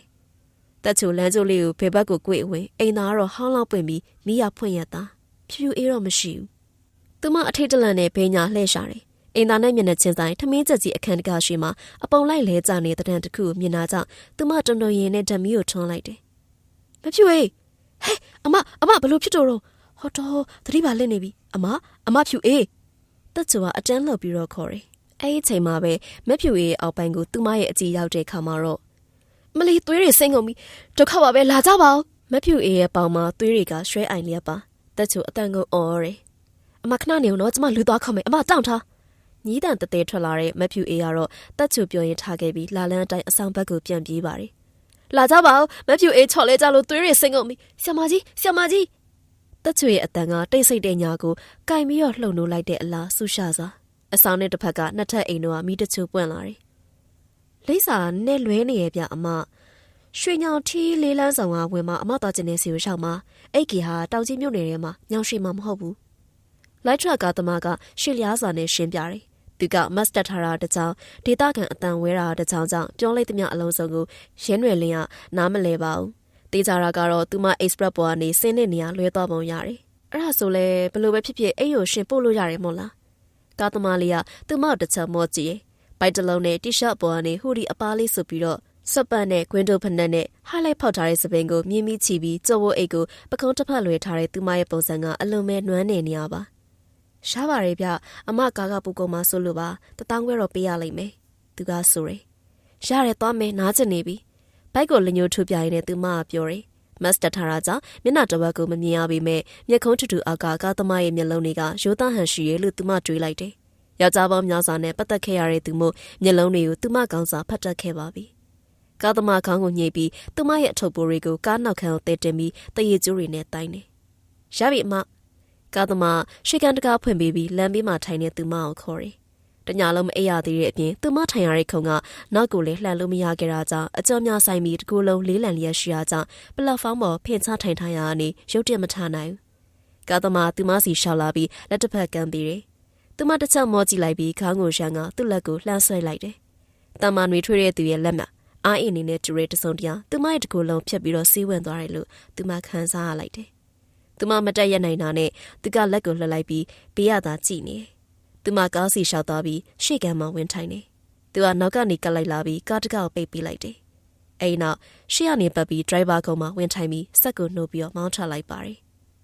လိုက်ထရက်လေးကရွှေညောင်ရွှေလန်းအတိုင်းတရရိပ်ပြည်လျက်ရှိပါတယ်။နှွေအတွင်းမှုရာသီဥတုလည်းတားရတယ်လေ။လေကတော့ရန်ကုန်နဲ့မတူလက်ဆက်လာတာကြောင့်သူမလည်းမတ်ကိုချပြီးအသက်ဝဝရှူသွင်းရတဲ့အတွက်ပင်မသမျှတက်တာသွားတယ်လို့ပဲကားကမန်နျူရယ်ဖြစ်တာကြောင့်ကားသမားကဂီယာတိုင်ပေါ်လက်တင်ထားတယ်။အမဟိုဘက်နည်းနည်းတိုးပါလားဗျကျွန်တော်ထိမိမှာအားနာလို့ပါ။ကားသမားရဲ့စကားကြောင့်သူမလည်းငိုင်မီးနေရနေအံ့ဩစွာလှည့်ကြည့်မိရဲ့။ငါတောင်မထိချင်တဲ့ယောက်ျားရှိသေးရပဲ။သူမတွေးကပြောရင်တကားဘက်ကိုကပ်ပေးလိုက်တယ်။ကားသမားမတ်ကိုချပြီးတော့အင်ဒီကေတာပေါ်ချိတ်လိုက်တဲ့အတွက်သူမလှည့်ကြည့်ရဲ့။အသားရည်ဆူပြေးပြီးတန့်ပြန်သားနာတဲ့ရုပ်ရည်ရှိရဲ့လူငယ်တယောက်ပါ။ရှန်အင်ဂျီလက်တို့ကိုကျမမီနွန်းနန်းနဲ့တွဲကဝတ်ထားပြီးတရေစိမ့်ချင်ညဖနန်းနဲ့သူ့ရဲ့ပုံစံကတီတီငိမ့်ငိမ့်နဲ့သူမကိုပျော်ပီလုံးမဲ့အချိန်နဲ့မရှိအားကြောင့်ခက်တန်းတန်းနေရမလို့ဘူးလို့ယူဆပြီးသူမစကားဆပြောလိုက်တယ်။အဲ့ဒီဂိတ်ထိုးထားတဲ့လိုက်ထရက်တွေကအကုတ်ငှားလိုက်တာလား။ဟုတ်တယ်ဗျ။တောင်ကြီးညောင်ရွှေညောင်ဟဲဟိုအောင်မန်းအဲ့လောက်ပါပဲ။သူကသူမတစ်ချက်လှည့်ကျင်နေဖြေတယ်။အဲ့ဒီခေဟာကိုတိလားရောက်ဘူးလား။သူမအမေကိုသူကခေါင်းတစ်ချက်ဆက်ပြပြီးတခါကိုဝန်ဆောင်တယောက်ခွဲရမှာမို့ညောင်ရွှေစေးရုံကိုတင်မှုအတွက်သွားကြုတ်ပေးဘူးလေနေရတော့တော်တော်ခေါင်းနေဗျထီးလမ်းပေါ်ကနေဝင်ရသေးတယ်တမိုင်လောက်သူ့ဟိုဘက်မှာတောင်မဲရှိရတာဗျအေးတော့အေးကြမှာတယ်ပြောင်းကနေပပတ်လေပဲအော်သူမတန်ရလိုက်ရင်းနဲ့ဒေသခံအတန်ဝဲတဲ့သူစကားပြောနေတဲ့ပုံငေးကြည့်နေမိရဲ့စိတ်ထဲမှာလည်းအဲ့လူရဲ့အပြောဆိုအမူအရာကိုသဘောကျမိရဲ့ကျမကရင်းရွယ်လွင်မှာရဲရဲလို့ခေါ်လို့ရပါတယ်ရန်ကုန်ကလာတာခလီးလာမွေးတာသူမစီကနေရုတ်တရက်မိတ်ဆက်စကားကြောင့်သူကတစ်ချက်လှည့်ကြည့်ရဲ့ထူးမြတ်ကျွန်တော်အိတ်ကိတ်မှာပဲအမြဲထိုးတယ်အမတခုခုဝယ်ခြင်းဖုန်းဆက်လေးဖုန်းနံပါတ်ပေးခဲ့မယ်ကျွန်တော်လာပို့ရခင်ဗျသူ့တုံ့ပြန်မကအလို့သဘောကြော်ညာတာတတ်မပို့ပါဘူးဒါပေါ့လေဘိုက်တလုံးပိုက်ပြီးတော့ဂေးဟောင်မှာတကူရဲလောင်မွေးတဲ့မိမကြောက်ကိုဘယ်ယောက်ျားအများတမိုးထားပြီးတော့တူတူတန်တန်ဆက်ဆံပါလေလို့သူမတွေးမိတာကြောင့်မျက်နှာကိုတစ်ဖက်ကိုလွှဲထားလိုက်တယ်တခါတလေမှာတော့သူမကလေမိမိကိုယ်ကိုဘာဆိုတာကိုမေ့ရပြီးတခြားသောအသက်20ကျော်အရွယ်မိန်းမများနီတူချစ်ချင်းတွေ့တာချင်းတာယာချင်းမိရဲ့ဒါကြောင့်ပဲသူမကဝေစောပုံအပ်မိခဲ့တယ်မဟုတ်ပါလားအခုတော့ဘိုက်ထဲမှာအပုံလိုက်ကြံခဲ့ပြီလေဘယ်သူမှမချစ်ကြလေငါကလေးကတော့ငါ့ကိုချစ်မှာပဲလို့သူမအာတင်ပြီးတွင်းနဲ့ဘိုက်ကိုပိုက်ပြီးမျက်လုံးမြောက်မှိတ်ထားလိုက်ပါတယ်အမသူမအိပ်ပျော်သွားမှနှစ်ချက်ပါအနားကပ်ပြီးခေါ်နေတဲ့အတန်ကြောင့်မျက်လုံးကိုအာရုံပြီးဖွင့်ကြည့်ရတယ်ထွေးမြတ်ကဒရိုင်ဘာကောင်ကနေသူမဘက်လှည့်ပြီးနှိုးနေရပြီအမထားရလေအော် sorry လေကတိုးနေတော့အိပ်ပျော်သွားတာသူမကိုမက်ပြီးအပြင်ကိုဆက်ဆုလိုက်တယ်တမျောတခေါ်ပြောင်းရင်းနေလမ်းတစ်ဖက်တစ်ချက်မှမဆုံးနိုင်အောင်ပါပဲမြင်မြင်ရပတ်ဝန်းကျင်ကတော့နှွေးခေါင်ခေါင်ပါပဲစိတ်စုံလက်ဆက်လာတယ်လမ်းကတော့တာမန်တကားကြီးတစ်ခုမှဆုံးတယ် ဆေးရောင်ပြေးလွင်လျက်ရှိနေတဲ့သူ့ပလင်းပြစိုက်ပုတ်တစ်ခုကိုခြံတကားဘေးရဲ့မြောင်းမောင်ပေါ်မှာအုပ်ဖက်နဲ့စိုက်ပြီးတော့ထားတယ်။12ကူးမြိုင်ခု900မဲကိုဝန်စာများအတွက်ကုသိုလ်ဖြစ်ခဲ့ဟာခြံတွေးကိုလှမ်းပြီးတော့မြင်ရသလောက်ပိန်းနေတရက်စတဲ့အပင်ကြီးတွေအုပ်ဆိုင်လျက်ပါတန်တကားရဲ့နောက်ဘက်မှာရှိတဲ့ကြောက်လန့်ကလေးရဲ့ပေါ်မှာတပြက်ကျန်လှဲလျက်ရှိနေတဲ့ရှမ်းမမီအပေါ်ဝဲဗလာနဲ့အမျိုးသားကြီးတူကသူမတို့ကောင်မြင်လာကြောင်းတကားဝါကိုရှောက်လာတယ်။သူမဆင်းမဲ့အပြူသူကအမနေကျွန်တော်တပြောပေးမယ်နော်ဆိုပြီးတော့ဆင်းသွားတယ်။ခိတအပြန်လန်စကားပြောပြီးဦးလေးကြီးကခြံတကားကိုဖွင့်ပြီးတယ်။သူကကားရှိရာပြန်လာပြီးစက်ကိုပြန်နှုတ်ပြီးကြောက်လန့်လေးတိုင်မောင်းဝင်ခဲ့တယ်။ဂိတ်တရားခံမောင်းဝင်တဲ့အခါမှာတော့ဗိတ်တစ်ဖက်တစ်ချက်မှာတရုတ်စကားပင်နဲ့တရက်ပင်နဲ့ပေါက်လျက်ချန်ကြီးကကျယ်ဝန်းလာတယ်။လမ်းဆောင်မှာစာတင်ဆောင်လိုမျိုးအခန်းကြီးဖွဲ့ထားတဲ့ရှေ့မျိုးအဆောင်တစ်ခုရှိတယ်။အဆောင်ရဲ့နောက်ဘက်မလှမ်းမကန့်မှာအတန်အသင့်ထဲသွားတဲ့နှစ်ထပ်အိမ်တစ်လုံးတွေ့ရပြီးအိမ်နဲ့အဆောင်ကြားအမိုးမိုးထားတဲ့ချွေပြားကပ်အုပ်ရည်ကမ်းများလေးရှိတယ်။ရေချိုးလျှော့ဖို့အတွက်နေရာဖြစ်ဟန်တူတယ်လို့သူမတွေးလိုက်တယ်။အဆောင်နဲ့မျက်နှာချင်းဆိုင်အတော်လှမ်းလှမ်းမှာတော့ရေနံကြီးတွေဝါလျက်ရှိတဲ့နှစ်ဆောင်ပြိုင်အိမ်မဲကြီးတစ်လုံးကတော့တခြားအဆောင်အနေနဲ့မတူပဲတရက်ပင်ကြီးများအုပ်ဆိုင်လျက်ထိထိကြီးရှိပါတယ်။ထူးမြတ်ကကားကိုအဆောင်ရှိမှဖင်နဲ့ထိုးလိုက်တယ်။သူမတသက်ဆင်းပြီးသူမဘက်ကတကားကိုဖွင့်ပြီးတော့သူမကိုလက်တစ်ဖက်ကမ်းပေးတယ်။သူမသူ့လက်ကိုလှမ်းကိုင်ပြီးကားပေါ်ဆင်းသူ့မျက်နှာတစ်ချက်မော့ကြည့်မိတယ်။သူကရိုးသားစွာပြောရင်ခေါင်းကိုညှိပြတယ်။သူမမြေပြင်ပေါ်မတက်ရတာနဲ့သူကလက်ကိုလှုပ်ပြီးနောက်ကိုသွားပြီးပစ္စည်းများချဖို့အတွက်ပြင်တယ်။သူမခက်တာငိမ့်နေမိပြီးမှတတိဝင်ပြီးတော့အဆောင်ဘက်ကိုလှမ်းကြည့်မိတယ်။အကြီးအသေးအလက်အရွယ်ဆုံးပိုက်ကြီးတဲ့4-5ယောက်တို့ကအဆောင်ရန်နာနေသူမကိုလှမ်းပြီးတော့ကြည့်လျက်ရှိတယ်။သူတို့နောက်ကနေမြန်မာအင်ဂျီထမိန်ကိုတတရရဲ့ဝစ်စားထားတဲ့အသက်50ခန့်ပင်ပင်ပပအမျိုးသမီးကြီးတယောက်တိုးထွက်လာပြီးသူမစီကိုရှောက်လာတယ်။ရဲနွယ်လင်းလာသမီးကအမျိုးသမီးကြီးရဲ့အတန်ဝဲတယ်။ဟုတ်ကဲ့တော်ခမ်းမှာအဆောင်မှုဆိုပါတော့ဆရာမကြီးကတော့မင်းညနေစီလာစီမပိုက်တယောက်အိမ်သာထွက်မှာချော်လဲလို့ညောင်ရွှေပို့လိုက်ရတာနဲ့အဲ့ဒါလိုအပ်တာလိုက်လုပ်ပေးနေတယ်။သမီးတို့တော်ခမ်းစီစဉ်ပေးပါမယ်လိုက်ခဲ့နော်။တော်ခမ်းကပြောရင်သူမလက်ကိုတွဲခေါ်တယ်။ပစ္စည်းချနေတဲ့သူကိုသူမလှည့်ကြည့်တယ်။သူကရတယ်သွားလမ်းပြောတာကြောင့်သူမတော်ခမ်းနဲ့လိုက်လာခဲ့တယ်။အစာကန်းနေရှိရာနေဖြတ်သွားတာကြောင့်သူမအတွင်ကိုလှမ်းပြီးတော့ဆက်စုတယ်။အခန်းကြီးက15ပေပတ်လဲရှိပြီးတော့တချို့အခန်းတွေမှာကတင်နှလုံးရှိပြီးတချို့အခန်းမှာတော့တစ်လုံးပဲတွေ့ရတယ်။ကိုဝစာအားလုံးရဲ့မျက်နှာမှာတော့အပူသွားကရိတ်တွေနဲ့မျောနှင်းချက်မင်းမှုသူမမြင်တယ်။အများစုကငယ်ရွယ်ကြတယ်။ဒီလိုနေရာမှာခလေးလာမှုရတဲ့အကြောင်းတရားကကောင်းတဲ့အကြောင်းတရားမဟုတ်တယ်လို့ရှေ့ဆက်မဲ့ဘဝအတွက်လည်းပူပန်ကြရရှာပေမယ်လို့သူမတွေးမိတယ်။အခန်းကြီးရဲ့အစုံမှာတော့မှန်တကားတက်ထားတဲ့အခန်းကျက်တစ်ခုရှိပြီးတော့အဆောင်မှုရန်ကန်လိုဆိုင်းပုတ်တက်ထားတယ်။ဒေါ်ခန့်မှန်တကားတွန်းပြီးတော့ဝင်ပြီးသူမဝင်နိုင်စေဖို့အတွက်တကားကိုကင်ထားပြီးတယ်။အခန်းတွင်မှာအဲကုန်းဖွင့်ထားတဲ့အကြောင်းအပြင်ထက်အေးမြနေ။ရုံသုံးပြီးတော့တချို့နဲ့ကိုဝန်ဆောင်ကျမ်းမာရေးဆိုင်ရာစာအုပ်စာပေတွေအစီရင်တင်ထားတဲ့စာအုပ်စင်ကတော့အခန်းနိုင်ရတစ်ဖက်မှာနေရာယူထားတယ်။တခြားတစ်ဖက်မှာတော့စက်တီတစုံကင်းကျင်းထားပြီးတော့အဲဒီနောက်မှာတော့ရေဘူးရေအေးရေတန်းဆက်မိတူကူဆက်နဲ့ဒိုင်ဘာများအနီးပါကင်တုံများတခြားမွေးကင်းစာကလေးအသုံးဆောင်များအပြည့်တင်ထားတဲ့မျက်နှာချက်အထီးမြင်တဲ့ဆင်များလေးရှိတယ်။ဝင်းပေါက်တခါရဲ့မျက်နှာချင်းဆိုင်မှာကွန်ပျူတာတစ်လုံးနဲ့ပရင်တာတစ်လုံးတစ်စုံရှိနေတဲ့အလုပ်စပွဲတစ်လုံးရှိပြီးတော့ဒေါ်ခန့်စပွဲမှာဝင်ထိုင်ပြီးသူမကိုရှေ့ရခုံမှာထိုင်စီဖို့အတွက်လက်ပြတယ်။ဒေါ်ခန့်ရေတဖန်ကွက်ငှဲ့ပြီးသူမကိုထိုးပေးတယ်။သူမတောင်းနေတဲ့အချိန်မှာဒေါ်ခန့်ပြုံးကြည့်ပြီးတော့အကဲခတ်နေ။သူမဖန်ကွက်ကိုအသက်မမီအောင်အောက်ခံခွက်ပေါ်ပြန်တင်ရင်ဒေါ်ခန့်ကိုမျက်လုံးချင်းဆိုင်ပြီးတော့ကြည့်လိုက်တယ်။သမီးဖောင်ပြရမယ်နော်ဆိုပြီးတော့သူမကဒေါ်ခန့်အသင့်တင်ထားတဲ့စာရွက်တစ်ချို့လှမ်းပြီးတယ်။သူမကဖောင်ကိုအဆအဆုံးဖတ်တယ်။အမည်အသက်မှတ်ပုံတင်လေးစားစတဲ့အခြေခံအချက်တွေကိုယ်နဲ့ပတ်သက်ပြီးလိုအပ်တဲ့စေဝါဆောင်ရှောက်မှုတွေခံယူဖို့အတွက်အချက်တွေကိုဗစ်စီမင်းတွေကိုလိုက်နာဖို့ဂေဟာစီကံချက်များအပြင်ထူးခြားတဲ့အချက်တစ်ချက်ကိုသူမတွေ့တာကြောင့်ပွင့်လင်းတဲ့သူမရဲ့အကျင့်တိုင်းပဲမွေးဖွားလာမည်ရှင်သွေးဤရှေ့ရင်းနဲ့ဆက်နေပြီးဂေဟာကြီးစီစဉ်ပေးခြင်းလက်ခံရှိမရှိဆိုတာဘာလဲရှင်မေးလိုက်ပါတယ်ဒေါက်ခန့်အတက်ငယ်စဉ်းစားပြီးမှအော်တချို့ကိုဝန်တွေကြတော့ခလေးလာမွေးပေမဲ့ခလေးကိုဆက်ပြီးကျွေးမွေးဆောင်ရှောက်ဖို့ကမတက်နိုင်တာတွေရှိရလေအားလုံးပါပဲတရားရှိရဲ့ဘိုက်တွေအဲ့ဒါမျိုးကြတော့ခန့်တော့တင့်လျော်ကောင်းမွန်တဲ့မွေးစားမိပါတွေရှာပြီးတော့ခလေးဘွားအတွက်စိတ်ချရအောင်ကူညီပေးပါတယ်ဒါဟုတ်ဆိုလိုတာပါစကားအမှားမပါစေဖို့အတွက်တလုံးချင်းစဉ်းစားပြီးတော့ပြောပါတယ်အော်ကျမခလေးကိုယူမအန်တီဆရာမကြီးဒေါ်သက်ဝေကျော်ဖုန်းဆက်တုန်းကလည်းပြောထားပါတယ်ကျမကလေးကျမပြန်ခေါ်တောင်းပါပါကျမကျွေးမွေးဆောင်ရှောက်နိုင်ပါတယ်ကျမအနေနဲ့မိဘဆွေမျိုးမရှိရဲ့ပြင်ခလေးအဖေနဲ့လည်းပတ်သက်မှုမရှိရတာကြောင့်မွေးဖွားပြီးတဲ့အထိနားကိုစရာနဲ့ဆောင်ရှောက်မှုပဲလိုချင်တာပါသူမရဲ့တော်လက်တဲ့အဖြေကြောင့်ဒေါ်ခန့်ကမျက်ခုံးအပင်ကကောင်းပြီလေလို့ပြုံးပြီးတော့ပြောတယ်သူမဖောင်ကိုစိတ်ငုစွာဖက်ပြီးမှလက်မှတ်ထိုးပြီးတော့မိတူပေးနိုင်မလားလို့တောင်းတယ် တော်ခန့်တွေဝင်နေရကြောင့်မပေးနိုင်ရင်လေသူမဖုန်းနဲ့ဓာတ်ပုံရိုက်ယူထားခွင့်ပြုဖို့အတွက်ပြောတဲ့အခါမှာကူပေးမယ်ဆိုပြီးမိတ္တူဆက်ရှိရာစီကိုထသွားတယ်။တော်ခန့်ရဲ့ပုံစံသူမရဲ့တော့လက်ချက်ချပုံနဲ့ရဲတင်းပွင့်လင်းပုံကြောင့်အလွန်စိတ်ရှုပ်ဟန်ရှိပေမဲ့အပြုံးတော့မပြတ်ပါဘူး။တော်ခန့်မိတ္တူကူနေနဲ့ဒီကေဟာကမူလာကဟော်နန်းဟောင်းတလန်းဖြစ်ကြောင်းတသားနှစ်ဆောင်ပြိုင်အိမ်ဟောင်းကြီးကဟော်ကြီးဖြစ်ခဲ့ပြီးအခုစပူဆောင်ဖြစ်အောက်ထက်ကိုပြင်သုံးထားကြောင်းအပေါ်တက်ကတော့ကျန်းနေဆွေးနေအတွက်တက်ဖို့အဆင်မပြေတော့ကြောင်းကေဟာမဖွင့်ငင်ကြတဲ့ကပဲမိမိကဒီချမ်ပိုင်ရှင်ကေဟာတီထောင်တဲ့သူတားဖွားဆရာဝန်မကြီးရဲ့လက်ဆွဲ nest တယောက်ဖြစ်ကြောင်းသူမအပါဝင်ဝန်ထမ်း၄ဦးရှိကြောင်းချမ်မာလီဦးထီထမင်းချက်ကြီးကိုစောနဲ့ဇနီးနတ်တို့သူမနော်ခန်းတို့ဖြစ်ကြောင်းအခုကေဟာကကိုဝန်တဲ့9ဦးသာရှိကြောင်းတယောက်ကတော့ညမတော်တဆချော်လိုက်ရကြောင်းအရေးပေါ်ဆေးရုံတင်ထားကြောင်းအခုလက်ရှိအခန်းကြီးကတချို့ကုံဝန်ဆောင်တွေရဲ့မိခင်များမိမအဖော်များခေါ်လာတဲ့အတွက်ပြည့်လျက်ရှိကြောင်းကိုဗစ်ဖြစ်ရင်ကေဟာပိတ်လိုက်ရမှာဆိုတာကြောင့်တခန်းကို2ယောက်ထက်လည်းပူပြီးတော့မထားကြောင်းကေဟာပိုင်ရှင်တောက်ဖွားဆရာမကြီးကသူ့ရဲ့သားဖြစ်သူမကြခင်နိုင်ငံရချပြန်လာရင်လေကေဟာကိုပိတ်ပြီးတော့ resort အဖြစ်ပြောင်းလဲဖို့အတွက်အစီအစဉ်ရှိရကြောင်းလူနာအစ်လည်းလက်မခံတော့ကြောင်းမိမိတို့ကပရာဟိတလွတ်လို့တဲ့ဝါသနာအရသာတောက်ခံနေကြပြီမဲ့ဆရာဝန်မကြီးတူရဲ့အားဖြင့်ရက်တည်နေရတာကြောင့်အခုလိုကာလမျိုးမှာရေရှည်ဆက်သွားဖို့အတွက်မလွယ်ကူတော့ကြောင်းစသဖြင့်သူမကိုရှီလျားစွာနဲ့ရှင်းပြပါတယ်လောလောဆယ်လမ်းပတ်ချမ်းအစွန်ဆောင်အခန်းစတူလောက်ထားတာအခန်းကတော့နည်းနည်းလေးကျမယ်အဲ့ဒါဦးထီကိုရှင်းခိုင်းထားတယ်သမီးအိမ်မှာနေရလိမ့်မယ်ဒါပေမဲ့ तू ကအစွန်ဆိုတော့လေးဝင်လေးထွက်ထွက်ကောင်းပါတယ်ရပါတယ်ကျမအဆင်ပြေပါတယ်သူမကောင်းညက်ကပြန်ပြောရင်းနဲ့ထရက်လိုက်တယ်လွယ်တာရှင်းပြောပါကေဟာစီကတ်နေထဲမှာထမင်းစားချိန်အစာပြေကျွေးချိန်အဲ့တွေ့ချိန်တွေပါပါတယ်တခြားကိုတီးတန့်ဝေချနာရှင်လဲဦးထီစေးသွားရင်ပတ်စံပေးပြီးတော့မှာပေါ့ဒေါ်ခန့်ကပြောတယ်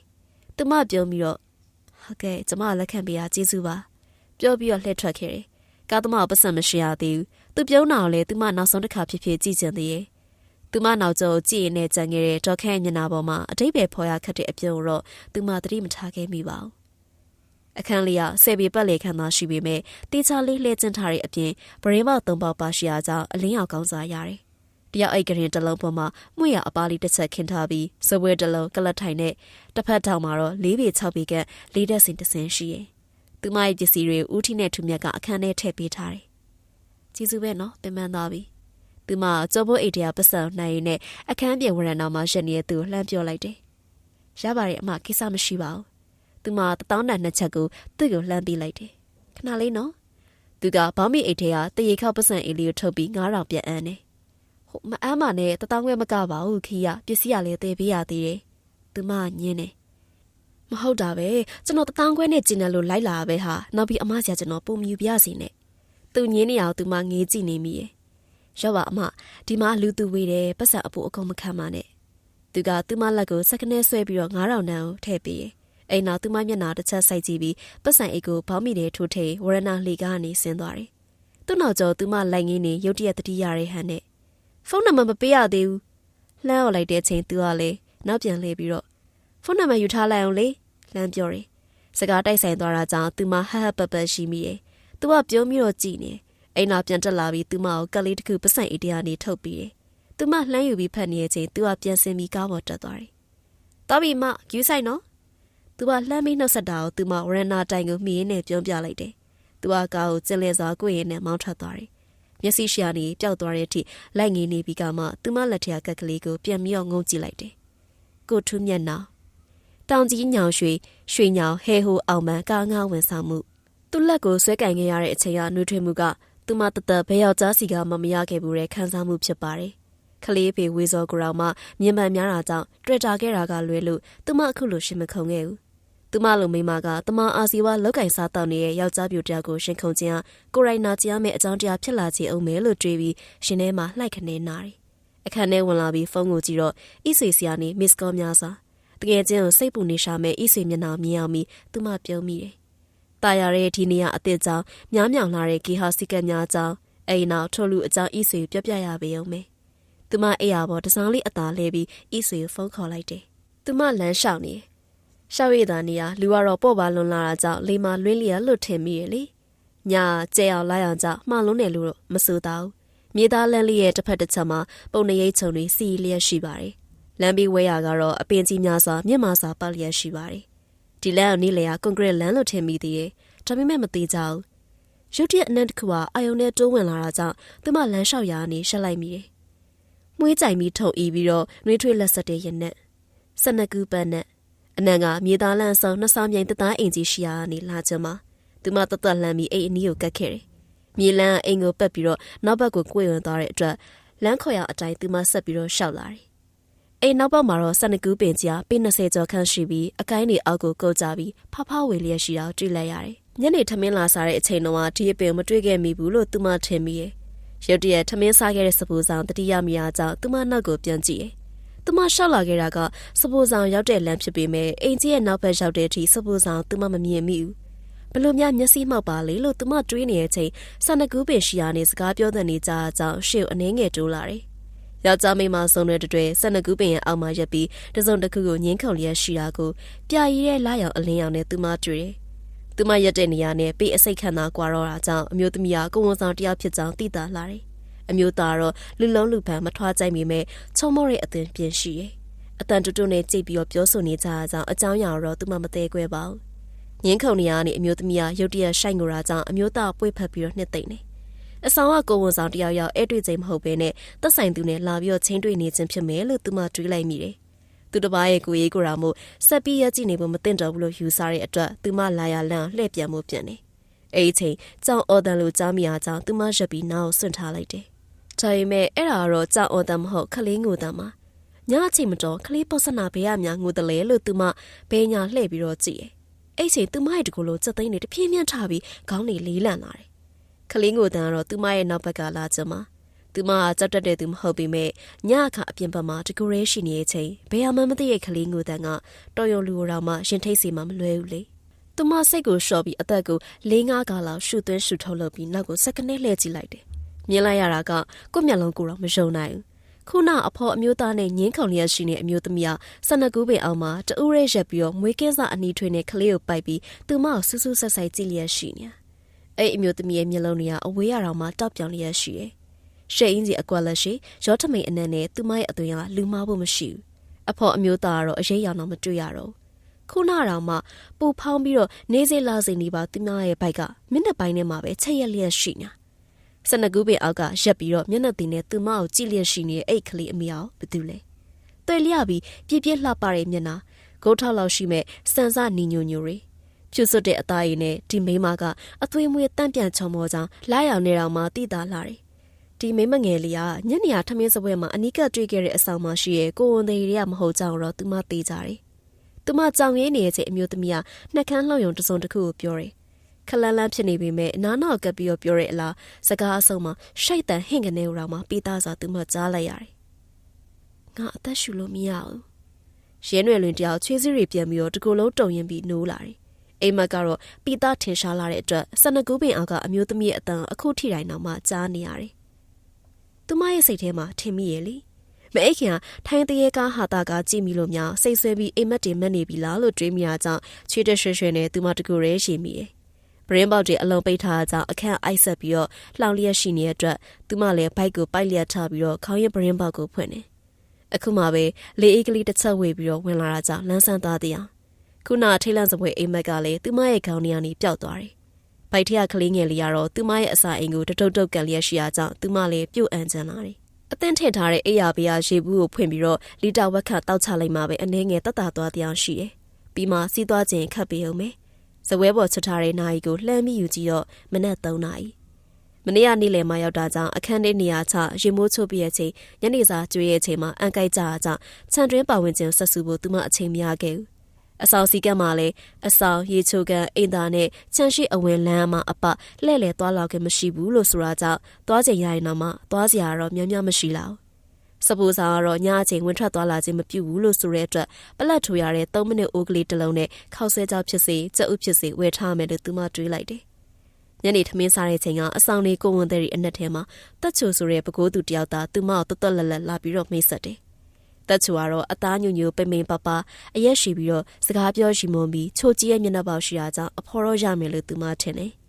တက်ချိုကသူမရဲ့အခန်းပေါ်စပူဆောင်ကနေအိမ်သာလက်တဲ့ရင်နဲ့ချော်လေတာကြောင့်အချင်းကွာပြီးရုတ်တရက်ခွဲမွေးလိုက်ရကြောင်းစပူဆောင်ကတစေမှတွန်းချလိုက်တာလို့ထင်ကြောင်းပြောခဲ့တာကိုရင်းရွယ်လင်းတတိယမိပြီးပြုံးမိတယ်သူမကတော့တစေတည်းရဲ့အယုံကြည်မရှိလောက်လေ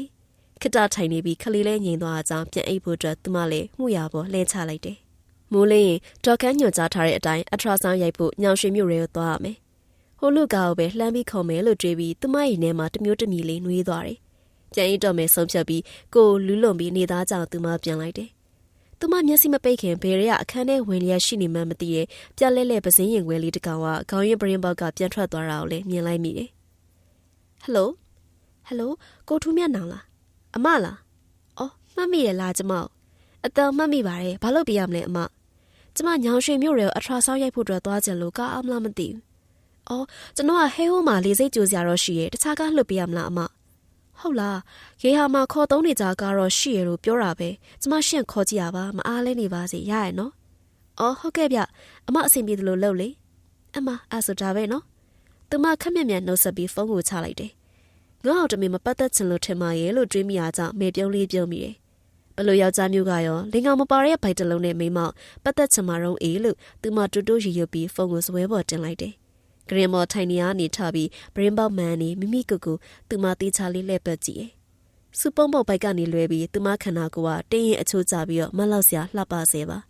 ဖြူဝဲမနေပေမဲ့လည်းစုပ်ပြေးပြီးအယောင်ထွက်တဲ့အသားရည်ဆွဲဆောင်မှုရှိရဲ့မျက်နှာကြားနဲ့သူမကဘလို့အစားဖြစ်ခဲ့ရဲဆိုတာကိုဖွင့်ပြီးတော့မပြောရင်တော့ချစ်ခင်နှစ်လို့စဝဲကိုဝန်တဲ့မိမချော့တယောက်သားပါလင်သားနဲ့အိမ်နဲ့ယာနဲ့အတီတကျဘွားကိုဘလို့ကံကြီးများကြီးခဲ့တာကြောင့်မရနိုင်ခဲ့လေတလဲလို့ရင်းရွယ်လွင်မိမိကူကူမီးမိတယ်။ဘိုက်ထက်ကလေးအတွက်သူမတီတာအဖေသူမတီတာအမေဖြစ်ပေရပေအောင်မယ်။တဘွားလုံးမှာခဲ့တဲ့များခလေးတယောက်ကိုတော့မမှန်ကန်ကန်ပြိုးထောင်နိုင်ကြမိရဲ့။အရှင်ဘွားကတော့သူမပြန်ပြီးမသွားတော့မှသေးကြတယ်။ခလေးနဲ့တူရန်ကုန်နဲ့အဝေးမှာအခြေချဖို့ကြိုးစားရမယ်။ထရီကာလီကာတွေးနဲ့ရှင်ခုန်နေဖို့ရဘွားကလည်းအချိန်နဲ့မပေးဘူးမလား။ဘိုက်ကိုတစ်ချက်ပုတ်လိုက်ရင်မင်းတို့အထရာဆောင်းသွားရကြမယ်။သူမပြောလိုက်တယ်။ဒေါ်ခန်းစီကနေကာသမားနံပါတ်တောင်းဖို့အခန်းကိုတောက်ပိတ်ပြီးသူမထွက်ခဲ့တယ်။ဒေါ်ခန်းရုံငန်းကိုရှောက်လာဖုန်းမြလာအကြောင်းထုတ်ကြည့်တော့ HMN လို့မှတ်ထားတဲ့သူ့ဖုန်း။သူမခိတ္တစဉ်းစားနေပြီးမှတက်ပြင်းချပြီးကန်လိုက်တယ်။ဟယ်လိုအမကားရပြီလားကျွန်တော်ဟဲဟိုးတခြားသူလွတ်ပေးလိုက်တယ်အမစီလာခဲ့မယ်နော်ခဏစောင့်နေပြီ။သူမဘာမှပြန်မပြောလိုက်နိုင်ခင်မှာပဲသူကဒရက်ဆက်ပြောပြီးဖုန်းချသွားတယ်။အော်ကဲရင်းရွယ်လင်းခေါင်းကိုရှမ်းပြီးပြုံးလိုက်တယ်။အိမ်နောက်ကျမ်းပြန်လှည့်ပြီးခြံရှိအဝင်လန်းကိုရှောက်ခဲ့တယ်။ရုံးကပတ်ရှောက်လာပြီးမှနောက်ပြန်လှည့်သွားတဲ့သူမကိုအပြင်ကနေအတွင်မမြင်နိုင်တဲ့မန်ညူရီရဲ့နောက်မှာတော့ခန့်တယောက်မျက်နှာသေးနဲ့မျက်စိတစုံလိုက်ကြည့်လျက်ပါ။ဒါတော့သူမမသိခဲ့ဘူး။ချမလီဦးထီကအဝင်လန်းပြီးတရက်ပင်နေချာနေဒီပျက်စီးလှဲလျက်ရှိတယ်။ရင်းရွယ်လွင်ကဦးထီနဲ့မလှမ်းမကန်းကနေခုံတန်းရလေးပေါ်အဝင်ပေါက်ကိုမျက်နှာမူပြီးတော့ထိုင်လိုက်ရင်းနဲ့သူမကိုလှဲကြည့်လာတဲ့သူဦးထီကိုပြုံးပြီးမျိုးရဲရစီကန်အထရာဆောင်းရိုက်ခိုင်းလို့လှမ်းပြောလိုက်တယ်။ဦးထီကလည်းခေါင်းကိုညှိပြရင်ကားခေါ်ထားလားမေးပါတယ်။သူမလည်းခေါင်းကိုသာညှိပြလိုက်တာကြောင့်ဦးထီကတရွရွ6တီကိုဆက်ပြီးတော့ကျုံနေ။သူမရှိရအောင်လည်းမကြမကြလှဲလှဲကြည့်နေရကြောင်းတရက်ပင်နေကြီးပဲနော်ဘယ်လိုများ12ကူးမြိုင်လို့ခေါ်ကြလဲမသိဘူး။လှမ်းမေးလိုက်တယ်။သူမစကားဆက်လာတာကြောင့်ဦးထီကကိုမက်ကလှဲကြည့်ဦးထီကအသက်50လို့ခံမှန်းပြီးမဲ့လေလူလုံးလူဖန်ထွက်ကြိုင်ပြီးတန်ဆန်းလာတာကြောင့်ရှီရင်ဆွဲထက်ငွေရွယ်ပုံပေါက်နေစပေးရှီတွေကိုငဲထိတ်မှစုကထုံပြီးတော့ထားတဲ့အတွက်လေးတော့ဆက်ဆက်မျက်နှာပြောင်ပေါ်မှာကျဲတဲ့နှစ်ဖူးတွေနဲ့ရှီလျားဆူရှာရဲ့မျက်လုံးတွေကထင်ရှားလာတယ်လေဦးထီကမနေ့ကနဲ့မတူစပင်ကိုတစ်တစ်တက်စူစီပြီးအဖြူကံပေါ်အဝါပွင့်နှုံပခုံးလျှော့ဘိုက်ဖုံးခေါဝန်ဒုခန့်နဲ့ပခုံးတိုင်းတရေအိမ်ညိုလေးလွှဲထားတဲ့သူမကိုခြေစုံကောင်းစုံဆူဆူရဲရဲကြည့်ရင်တခွန်းချင်းဖြီးတယ်အရင်က12ကူးပင်တပင်ရှိတယ်အိမ်ကြီးနောက်မှာခေရဖွင့်မယ်ဆိုပြီးတော့စပိုးဆောင်ဆောက်တော့ခုတ်လိုက်ရတာအိန္ဒိယမျိုးလေးတအားမွေးပဲပေ30နီးပါးရှိရောပေါ့ကျွတ်တော်နှမျောတာပဲခုတ်ပြီးတစ်ပတ်လောက်ထိတစ္ဆတင်နာရတစ်ချမ်းလုံးမွေးနေခဲ့တာဦးထီစကားသူမရဲ့နှစ်ထင်ကိုထိုင်းကနေလာဆောင်တယ်လို့ပါပဲအိမ်ကြီးရဲ့နောက်မှာ12ကူးပင်ရှိဘူးတဲ့လားသူမစကားမပြန်နိုင်မဲ့ဦးထီကိုကြောင်ပြီးကြည့်နေတဲ့အချိန်အသက်ရှူလို့မရဘူးဆိုရဲအမျိုးသမီးရဲ့တနာစပွဲအတန်ကိုကြားလိုက်မိတယ်လို့ရှိရကြောင်းဘေဘီဝဲရောက်ချလဲရှာမိရဲ့နှွေနဲ့ခင်မို့လေရလေမြမြလေးအေးရုံသာရှိရဲ့။တိရွက်လီတိုးတန်တရှဲရှဲကြောင်မှပစင်းရိပ်ဝဲတန်ဆူဆူကတစ်ချက်ဖောက်ထွက်လာတယ်။ဘာဖြစ်လို့လဲကလေးမတောင်ကြီးမြောက်ကြီးနဲ့သူမရဲ့ပုံစံဦးထီကလှမ်းမိတယ်။အော်ပစင်းရိပ်ဝဲတန်ကြားလို့သူမရဲ့မလုံမလဲဖြစ်ဦးထီကစောရကမတက်ပဲတရွက်ချက်6တေကိုပဲတောင်အတွင်ကိုချိန်နဲ့နေပြီးတော့တိတ်ပြီးထဲ့နေ။ဦးလေးသူမခေါ်ဦးထီကမျက်လုံးလှမ်းပြီးကြည့်ရဲ့ဒီချက်မှာတရေ6တလားစပိုးဆောင်မှာတရေမရှိရလို့ပြောတန်ကြမိလို့ဦးထီကဟက်ခနဲရှိတယ်ကိုကျိုတက်နေတဲ့သွားတွေကသူ့ရဲ့ပါဇက်တွေကနေအဆွဲတွေအလားလှစ်ခနဲပြူထွက်လာတယ် ဘယ်ကတရေရှိမလဲရှေ့နောက်လူဘွားတွေကမလုံးတဲ့အောင်လှုပ်ခဲ့လို့လှုပ်တဲ့နာမလုံးပြီးလို့တရေဖြစ်နေပြီပဲဟာဘာကိုကူးဆိုင်နေရမှာလဲမင်းကကြောက်တလားရန်ကုန်သူဦးထရဖြေနဲ့တခါရဲမေးတယ်သူမခေါင်းရှမ်းလိုက်ရင်ကျမမကြောက်တတ်ဘူးဖြေလိုက်တယ်ဦးထီးဆိုလိုတဲ့စကားတွေကိုအလုံးစုံနားမလည်ပေမဲ့အဝတ်လွတ်နေတဲ့သူမရဲ့ပခုံးများခြေသလုံးများကိုဆူဆူရဲရဲကြည့်နေပုံမနှိမ့်မြူတာကြောင့်စကားစာကိုဖြတ်ပြီးခြံဝင်လမ်းဘက်ကိုမျက်နှာလှည့်ထားလိုက်တယ်ဖုန်းပေါ်နေရ15မိနစ်ရှိပါပြီဒီကနေ့ဟွန်းတန်ကြောင့်ခြံတကားရှိရာကိုသူမမျှော်ကြည့်လိုက်တယ်သူကနံပါတ်ကိုတွေ့ရကြောင်းသူမခုံနှံ့ထားပြီးဦးထီကိုနှုတ်ဆက်ဖို့ကြည့်လိုက်ပေမဲ့ဘယ်ချိန်နဲ့ထွက်သွားတယ်မသိမရှိတော့ဘူးသူမခြံတကားဝရှိရာကိုဖြည်းဖြည်းရှောက်လာခဲ့တယ်တကားကိုလူဝင်မောက်လေးသာဖွင့်ထွက်ပြီးအပြက်လက်နိုင်ပြီးချက်ပြန်ထိုးလိုက်တယ်သူကဆင်းလာပြီးသူမကိုခြေစုံကောင်းစုံတစ်ချက်ကြည့်ပြီးပြုံးပြတယ်လှိုင်းတွန်းထနေတဲ့စပင်းညွညွတွေကညှက်ထားကစားမှန်းတိတာစားပဲနှစ်ဖူးပြင်းနဲ့နှစ်ထင်းနေကြားမှာတီးပြီးစိမ့်ဖန်လျက်ပါပတိုင်းမွေတွေရိတ်ထားတာကြောင့်ယောက်ျားတံမဲ့တွေ့တဲ့မျက်နှာပါလျရတဲ့နှကန်းတွေကမနေ့ကထတောင်မှထင်ရှားလျက်ရှိတယ်ရှက်အင်းကြီးအကွက်စိတ်လေးကိုတတော်စစ်ထိလက်ခောက်ပြီးတော့တီရှပ်ဖြူကန်ဝတ်ထားပြီးမနေ့ကလိုပဲကျင်းမောင်းမီနွမ်းနွမ်းတရေစိမ့်ဖနှက်နေပါသူကသူမဘက်ကိုရှောက်လာပြီးတကားဖွင့်ပြီးသူမပြုံးယုံပြုံးပြပြီးတက်ထိုင်လိုက်တာနဲ့သူကလက်ခနဲကားပေါ်ပြန်တက်ပြီးနောက်ပြန်ဆုပ်ကွေးပြီးမောင်းထွက်လာတယ်မနှက်စာစားပြီးလားအမကားပေါ်ရောက်တဲ့ကသူမဘာမှစမပြောတာကြောင့်သူကပဲစကားစားတယ်စားရသေးဘူးမနှက်စာသူတို့ကြွေးတာကြိုးဦးကျော်နဲ့လက်ဖိတ်လာမသိဘူးမစားတယ်လို့သွားမြူလိုက်ဘူးကားမရမှာဆိုလို့စိတ်ပူနေတာညနေဆရာမကြီးပြန်လာရင်အထရာဆောင်းဖတ်ဖို့အစင်သက်မဖြစ်မှာဆိုလို့သူမဖြေနေပုံသူကတေချာကြည့်နေဘဲစိတ်ကလည်းအမ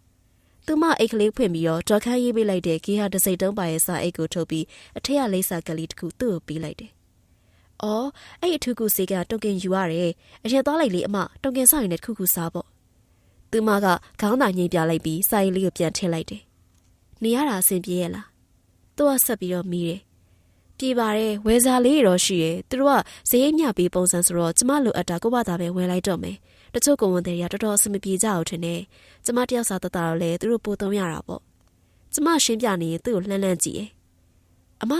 ရန်ကုန်စာတိလားကျွန်တော်ပင်လောင်းသားပြအခုတော့အေးတိုင်အောင်မှနေတယ်။သူကစကားစအပြတ်မခံချင်ဘူး။ကျမကကြံအင်းစိတ်ကြီးဘက်ကအဖေကလက်နက်ကင်လေအဖေတိုက်ပွဲကြသွားတော့ကျမတော်တော်ငယ်သေးတယ်။အမေကထိုင်းအောင်ထွက်သွားပြီးကျမကိုဈေးထောက်တယ်။ဆွေမျိုးနှင်းဆက်တွေအိမ်မှာနေရတာပေါ့။နောက်တော့အမေအိမ်အောင်ပြုတ်လိုက်တာနဲ့ကျမလည်းအားနာလို့စိတ်ရမ်းမဖြေတော့ပဲရန်ကုန်တက်လာခဲ့တာရန်ကုန်ရောက်တာ6နှစ်ရှိပြီ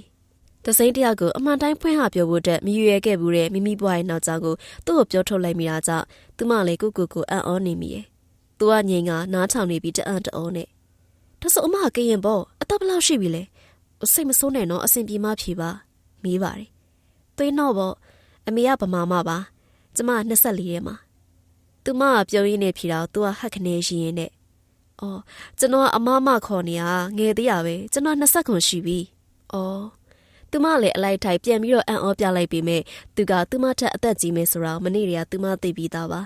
တယောက်ကြားဟာအကဲခက်ရလွယ်လိုက်တာလို့သူမတွေးလိုက်မိတယ်သူ့ပုံစံမနေ့ကနဲ့မတူပို့ပြီးတော့ဥမြူးနေဟန်ရတယ်တရက်တနည်းပတ်သက်ဖို့အတွက်မသိလျော်သလိုရေရှည်လည်းမဖြစ်နိုင်ဘူးလို့သူမယူဆမိတာကြောင့်ဗရင်းပေါက်ကနေအပြင်ငေးပြီးသူပြောသမျှအင်းအဲသာအလိုက်တဲ့မျောပြီးတော့လိုက်နေလိုက်တော့တယ်သူမမှာပထမဦးစားပေးတဲ့အရာကဝမ်းမှာလွယ်လျက်ရှိတာပြီးသားမဟုတ်ပါလားညီလိုက်တာနဲ့ရင်ကိုတင်းတင်းတုတ်ချီမဲ့ကြိုရီနဲ့သူမဝေးကြလာပြီသူကနှစ်လိုစပွဲရှိမွန်နဲ့တာနာတန့်ပြန့်တဲ့ယောက်ျားတစ်ယောက်ပါ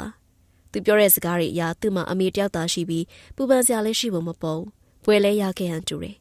ဒီလိုလူတယောက်ကပညာတတ်ပြီးဖြူစင်နဲ့ဝန်တော့ဝန်ပိုးကြီးတဲ့လှပတဲ့မိန်းကလေးတူဦးနဲ့သာတစ်ချိန်မှလက်တွဲပါလိမ့်မယ်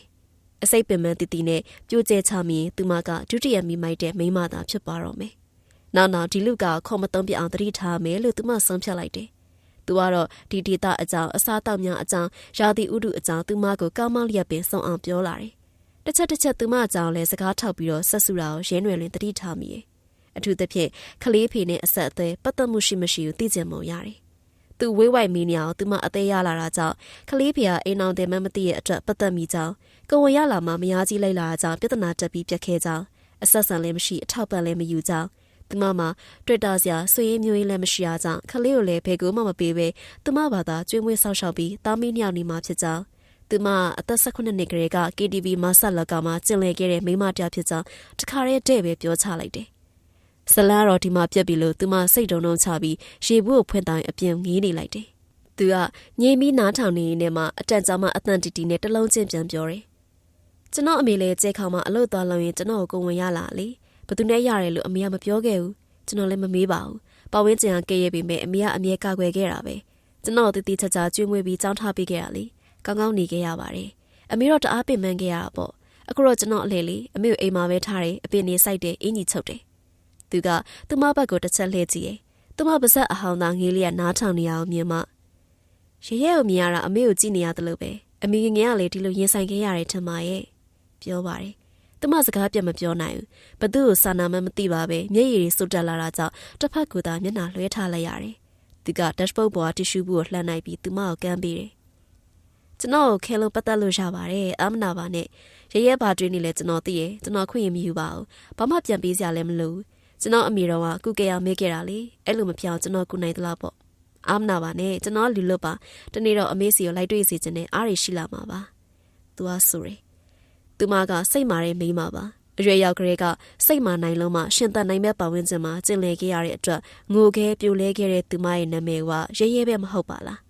းမနေ့ကမှမြင်မှုတဲ့ဒဇင်းယောက်ျားရဲ့စကားမှာညှက်ကနေရိုင်ကြရလောက်အောင်သူမကသမင်ပြူလေးလည်းမဟုတ်တော့ပါပဲနဲ့တ िश ူးတဆလုံးရွှဲရွှဲနေအောင်ငိုမိပါတယ်တန်တရားရှေးရည်စဲဆိုဒီမှာအမှန်ရှိမရှိဘာသာရေးအသိနေတဲ့သူမအဟုတ်မသိပါဘူးသို့တော်လည်းမျက်နှာကိုမြင်လိုက်ရုံအတန်ကိုကြားလိုက်ရုံနဲ့ဘဝများစွာကရင်းနှီးကြောင်းဝင်ချစ်ခင်ခဲ့မှုတဲ့သူလို့ကိုရီးယားနေလှိုက်ခါလိုက်ကသူ့ကိုသူမနှစ်သက်မိရမငင်းတော့အားနေချက်ကိုအားငယ်စိန်နဲ့သူမစီးချကနေစေစကားနဲ့ပဲသူကတွန်းတိုက်ပြီးတော့ဖြိုလဲပြီးသူမဘွားရဲဝင်ဖို့အတွက်ကြိုးစားနေပြီသူမမျက်ရည်အရွှဲသားနဲ့သူ့ဘက်လှည့်ကြည့်ရဲ့သူကမျက်လုံးလေးများပါလင်းလက်လာအောင်ပြုံးပြရင်းနဲ့မနှက်စာကောင်းကောင်းစားလိုက်နေလို့ကောင်းတော့မှာဘိုက်ကြီးတဲ့ဆိုတာကြံပန်ဝမ်းနဲ့နေတတ်တာဗျဆိုပါတယ်ညောင်ရွှေမျိုးမကျိုးစိုးပါဤဆိုတဲ့ဆိုင်မုတ်ကိုကားကလေးကကြော်ခဲ့ပါပြီရဲနယ်လင်းရဲ့ဘဝထဲမှာကျိုးစိုးပါဤလို့သူမသူ့ကိုပြောမထွက်ခဲ့ပါဘူးဧည့်သည်တွေကြုံမှုသမျှဒီဧည့်သည်ကတော့မျက်နှာနှစ်သက်စပွဲအကောင်းဆုံးလို့သာသူမတွေးထားလိုက်ပါတယ်တေချာလို့လားဦးထီကျော်ခန့်ကအလုပ်စပွဲကုံနောက်မှာခတ်တောင်းတောင်းထိုင်နေရနေလက်ဖက်ရည်မခွက်ကိုတကြိုက်ကြိုက်ချိုင်နေမိတယ်တေချာပါတယ်နောက်ဒီကောင်မကားသမားနဲ့မကြခင်ပါတော့မယ်မိမပြတ်ဆိုတော့လူပြယောက်ျားတွေကြောက်လွတ်ပြတ်တက်တယ်လေတော့ကြဒီမှာမနေတော့လုံနေအောင်မယ်ဦးထီကမကြည်မနဲ့အတန်နဲ့မဲရွယ်ပြီးပြောတယ်မနေတော့လို့မရဘူးလေဒီလိုနေကိုင်နန်ကိုင်အရွယ်တူကရှာဖို့မလဲဘူးဒီနေ့သူ့ကလေးဘာလေးလဲကြည့်ရမယ်မိန်းကလေးဆိုရင်တော့ထွက်သွားကြလဲသွားပါစေအေးယောက်ျားလေးဆိုရင်တော့ဦးထီရေလုံးဝအလွတ်ခံလို့မရအောင်နော်ကိုဆိုင်လေးပြန်မလာခင်ကိစ္စဝိစာတွေပြတ်မအောင်ဖြတ်မှာဒေါ်ခန်းရဲ့အပြော်ဦးထီကခေါင်းတညိမ့်ညိမ့်လုံးရင်နားထောင်လျက်ရှိပါတယ်အမားရဲ့မဖြစ်စေနဲ့ဦးထီဆရာမကြီးကြီးဆိုတာကျမတို့ပေါ်ဆက်လို့တော့မကုန်အဲ့ဒီရဲနွယ်လင်းတန်တရားလေးမဝင်စေနဲ့ဘုမကိစ္စမှာရှင်အဓိကတရားခံဆိုတာဘယ်တော့မှမမီနဲ့တခုခုမာတာနဲ့ရှင်အရင်ဆုံးကျိုးစင်တက်ကောင်အောင်သိထားဒေါ်ခန်းကတတိပေးတယ်လို့နဲ့ဦးထီကိုစစ်စစ်ကြည့်ပြီးချင်းချောက်တယ်သူမရဲ့အေးဆက်ဆက်စကားတွေကြောင့်လှလှရှာရှာဖြစ်သွားတဲ့ဦးထီဟာစပွဲကိုပတ်လာပြီးသူမနောက်ဘက်ကတင်ကြုံပြီးပွေ့ဖက်နှက်ရှုပ်ဖို့အတွက်ကြိုးစားတယ်နောက်ကလည်းတာနေစမ်းမှာဒေါ်ခန့်ကကိုယ်လွတ်ငါယုံနာကြောင့်တမားတဲ့ဦးထီရဲ့လက်တရသူမရဲ့လက်မောင်းတွေရဲ့နောက်ကိုလင်းယူပြီးချုပ်လိုက်တယ်ဘလို့ဖြစ်နေရလဲတကားသွားပေအောင်ဒေါ်ခန့်ရဲ့ဆဲဆူတန်တွေကိုနားပုံမပြပဲဦးထီတာတဟဲဟဲနဲ့ရှိရင်သူမကိုလှုပ်ပြီးရုံငန်းတကားရှိရာရှောက်သွားပြီးတကားဖွင့်ကအပြင်ကိုအကဲခတ်လိုက်တယ်လူသူရှင်းညာတီစာမှာတကားကိုပိတ်ပြီးလော့ချလိုက်တယ်စေကန်ကကိုဗစ်ကာလမှာလူရှင်းနေတဲ့အတွက်သူမတခါရဲတန်းဝင်ရတယ်ရေဘူးတစ်ဝက်ခန့်တောက်ချပြီးမက်စတက်ပြီးအခန်းထဲဝင်မဲ့ပြူဆရာမလေးကအခုလိုက်သွားလေအမအားရှိရပေါ့တာလာသမီးလားတခါရဲမိခဲ့နှုတ်တော့အသက်ထပြောတာကြောင့်သူမကအားတုံအာနာနဲ့သူ့ကိုကြည့်ပြီးဆရာမကိုရှင်းပြဖို့အတွက်ပြင်တာကိုသူကချဖြတ်ပြီးလိုက်လို့ရရင်ဝင်သွားလိုက်မယ်နော်ကျေးဇူးဆရာမပြောရင်းနဲ့သူမကိုမျက်စိတစ်ပတ်မိတ်ကခေါင်းဆက်ပြတယ်မက်စတက်ထားတာကြောင့်သူ့မျက်လုံးလေးများကိုသာသူမမြင်ရတယ်သူမခေါင်းကိုရှမ်းပြီးလိုက်ကလေးအပြားလေးကိုမှပြီးအခန်းထဲဝင်သွားတယ်အထရာဆောင်ရိုက်မဲ့ဆရာမကတော့ဖြူဖြူဝဝနဲ့ပြုံးရှင်တဲ့မျက်နှာထားရှိတယ်သူမကိုဂရင်မော်တစီပြီးဆရာမကမတ်ကိုတက်လက်အိတ်ဆုပ်ပြီးအထရာဆောင်ဆက်ကိုပြင်ဆင်လျက်ရှိတယ်သူမခေါင်းဝတ်ထားတာကြောင့်သူ့ရှေ့မှာအောက်ကနေမပြီးလှန်မှုကမရဲတာကြောင့်အခက်တွေ့နေတဲ့အချိန်သူကလှက်ကနေအပြင်ပြန်ထွက်ပြီးစေကန်တစိမ့်ပါတဲ့ဆောင်းတထင်းနဲ့ပြန်ဝင်လာတယ်သူကမ်းပြည့်ဆောင်ကိုအောက်ပိုင်းကခြုံပြီးသူမခေါင်းကိုလှန်ထားပေးလိုက်တယ်သူကသူမကိုမကြည့်ဘူးခလန်းလက်မှာလက်ကိုနောက်ပစ်ကရင်ဆရာမလောက်ကင်သမျှတော့လိုက်ကြည့်နေဟောကြားလာသမီးဒါနှလုံးကလေးခုန်နေရဆရာမကြီးကကျင်နာစာပြုံးပြီးအတန်ကိုချက်ပြီးဒုတ်ဒုတ်ဒုတ်ဒုတ်ဆိုရဲခတ်တတ်ဒရဇက်မီရဲ့အတန်ကြောင့်သူမရင်နဲ့လှိုက်ခနဲကြည်နူးမိတယ်ဆရာမကြီးကမော်နီတာသူမဘက်ဆောင်ကဘဲဟာခေါင်းကလေးဘဲဟာနှလုံးကလေးစသဖြင့်ပြတယ်သူ့ကိုပါလှည့်ကြည့်ပြီးဖေလာကြည့်လေခေါ်ရကြောင့်သူကခလန်းလန်းရက်နေရနေအနားကိုတိုးလာပြီးကြည့် ယောက်ျားလေးပဲ24ဘက်ထဲမှာ vital organ တွေလည်းအားလုံးကောင်းတယ်ကြီးထွားပုံမှန်တယ် EDOD ကိုဩဂတ်15မှာပေးလိုက်မယ်ယောက်ျားလေးဆိုတော့မအေးကျမ်းမာပြီးခလေးနေထားမှရင်စောမွေးဖို့တော့မရှိပါဘူးတလားတစ်ခါချက်ကပ်လုပ်ပါနော်သမီးကျန်တာလိုအပ်တာအိုကြီးဆက်ပြောပါလိမ့်မယ်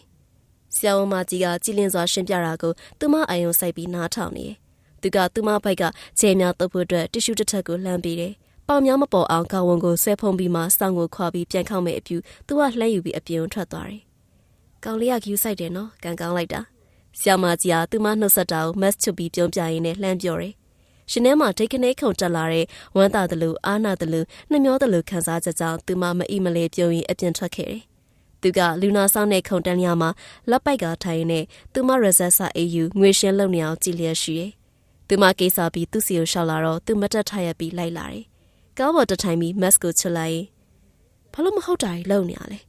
သူမမိလိုက်တယ်သူကဟက်ခနဲရှိလိုက်နဲ့ဘသူနဲ့နာလို့လဲမျက်နှာစူပုတ်မထားပါနဲ့မလှအောင်ပြန်ပြောတယ်နောက်ရှင့်ကောင်ငှားတော့သူမအတန်ပြက်ပြက်နဲ့ပြောပြီးမျက်နှာလှဲလိုက်တယ်သူကအတန်ထွက်အောင်ရှင်ရင်းနဲ့အဲ့လိုဆိုစေးကနောက်ယောက်ျားယူလိုက်ပြီလို့ထင်နေမှာပေါ့ပြောပါတယ်သူမနှက်ခမ်းအကိုက်ကမျက်စောင်းဒိုင်းကနေထိုးချလိုက်တယ်ဘိုက်ဆိုင်ဒီလိုပဲကျွန်တော်လည်းတအားစိတ်ဆိုးတာသူကရီကျဲကျဲနဲ့နောက်တယ်သူမစကားပြတ်မပြောပဲညင်နေလိုက်တယ် stay at home ကြီးညာထားတာကြောင့်ဆိုင်နေအောင်ပေါ့ဆဲသားရတယ်ရှာရှာပပမျိုးအထွက်နာမှာခောက်ဆဲဆိုင်ဒီတစ်ဆိုင်ထိုင်စားတာကြောင့်သူကသူမအတွက်ရှမ်းခောက်ဆဲနဲ့ငါးထမင်းတုံမှာပြီးတယ်သူအရေးတကြီးကြီးနဲ့ဂယူးဆိုင်တာကြောင့်သူမကြကြစိတ်မဆိုးနိုင်ပါဘူးသူမလိုအပ်တာတွေကိုဝယ်ကျင်သေးရဲ့ဆိုတာကြောင့်သူကအေးတာယာမှာပရိုဝမ်ဖွင့်ထားတယ်လို့ပြောတယ်စားပြီးပြန်ထွက်လာတော့12ခွဲရှိပါပြီ4နာရီအရောက်ပြန်ရမယ်လို့သူမပြောထားတဲ့အတွက်သူကစကားသိမပြောတော့ပဲကားကိုအာရုံစိုက်ပြီးတော့မောင်းတယ်သူ့ကိုတစ်ချက်မတိမတာလှမ်းကြည့်မိရင်ဒါငါခင်မွန်းတဲ့ငါမိသားစုလေးသားစုဘလောက်ကောင်းလိမ့်မလဲလို့ရဲဆိုရဲသူမမဝတ်မရဲစိတ်ကူးရင်နေမိပါတော့ဟုတ်ကဲ့ပါရှင်ဒီနေ့တင်ဆက်ပေးသွားတဲ့ဂီဟာအပိုင်း1ကိုနားဆင်ရတာပရိသတ်တို့အနေနဲ့သဘောကျနှစ်သက်လိမ့်မယ်လို့မျှော်လင့်မိပါတယ်နောက်ထပ်အပိုင်းတွေမှာဘယ်လိုမျိုးဇက်ရှိန်တွေဆက်ပြီးတော့တက်လာအောင်မလဲဆိုတာပရိသတ်ကြီးကနားဆင်မှုအတွက်လည်းစောင့်မျှော်အားပေးဖို့မမေ့ပါနဲ့ဦးနော်နားဆင်အားပေးခဲ့ကြတဲ့ပရိသတ်ဦးတယောက်ချင်းစီတိုင်းစိတ်ချမ်းသာခြင်းကိုယ်ဤချမ်းသာခြင်းနဲ့ပြည့်စုံကြပါစေရှင်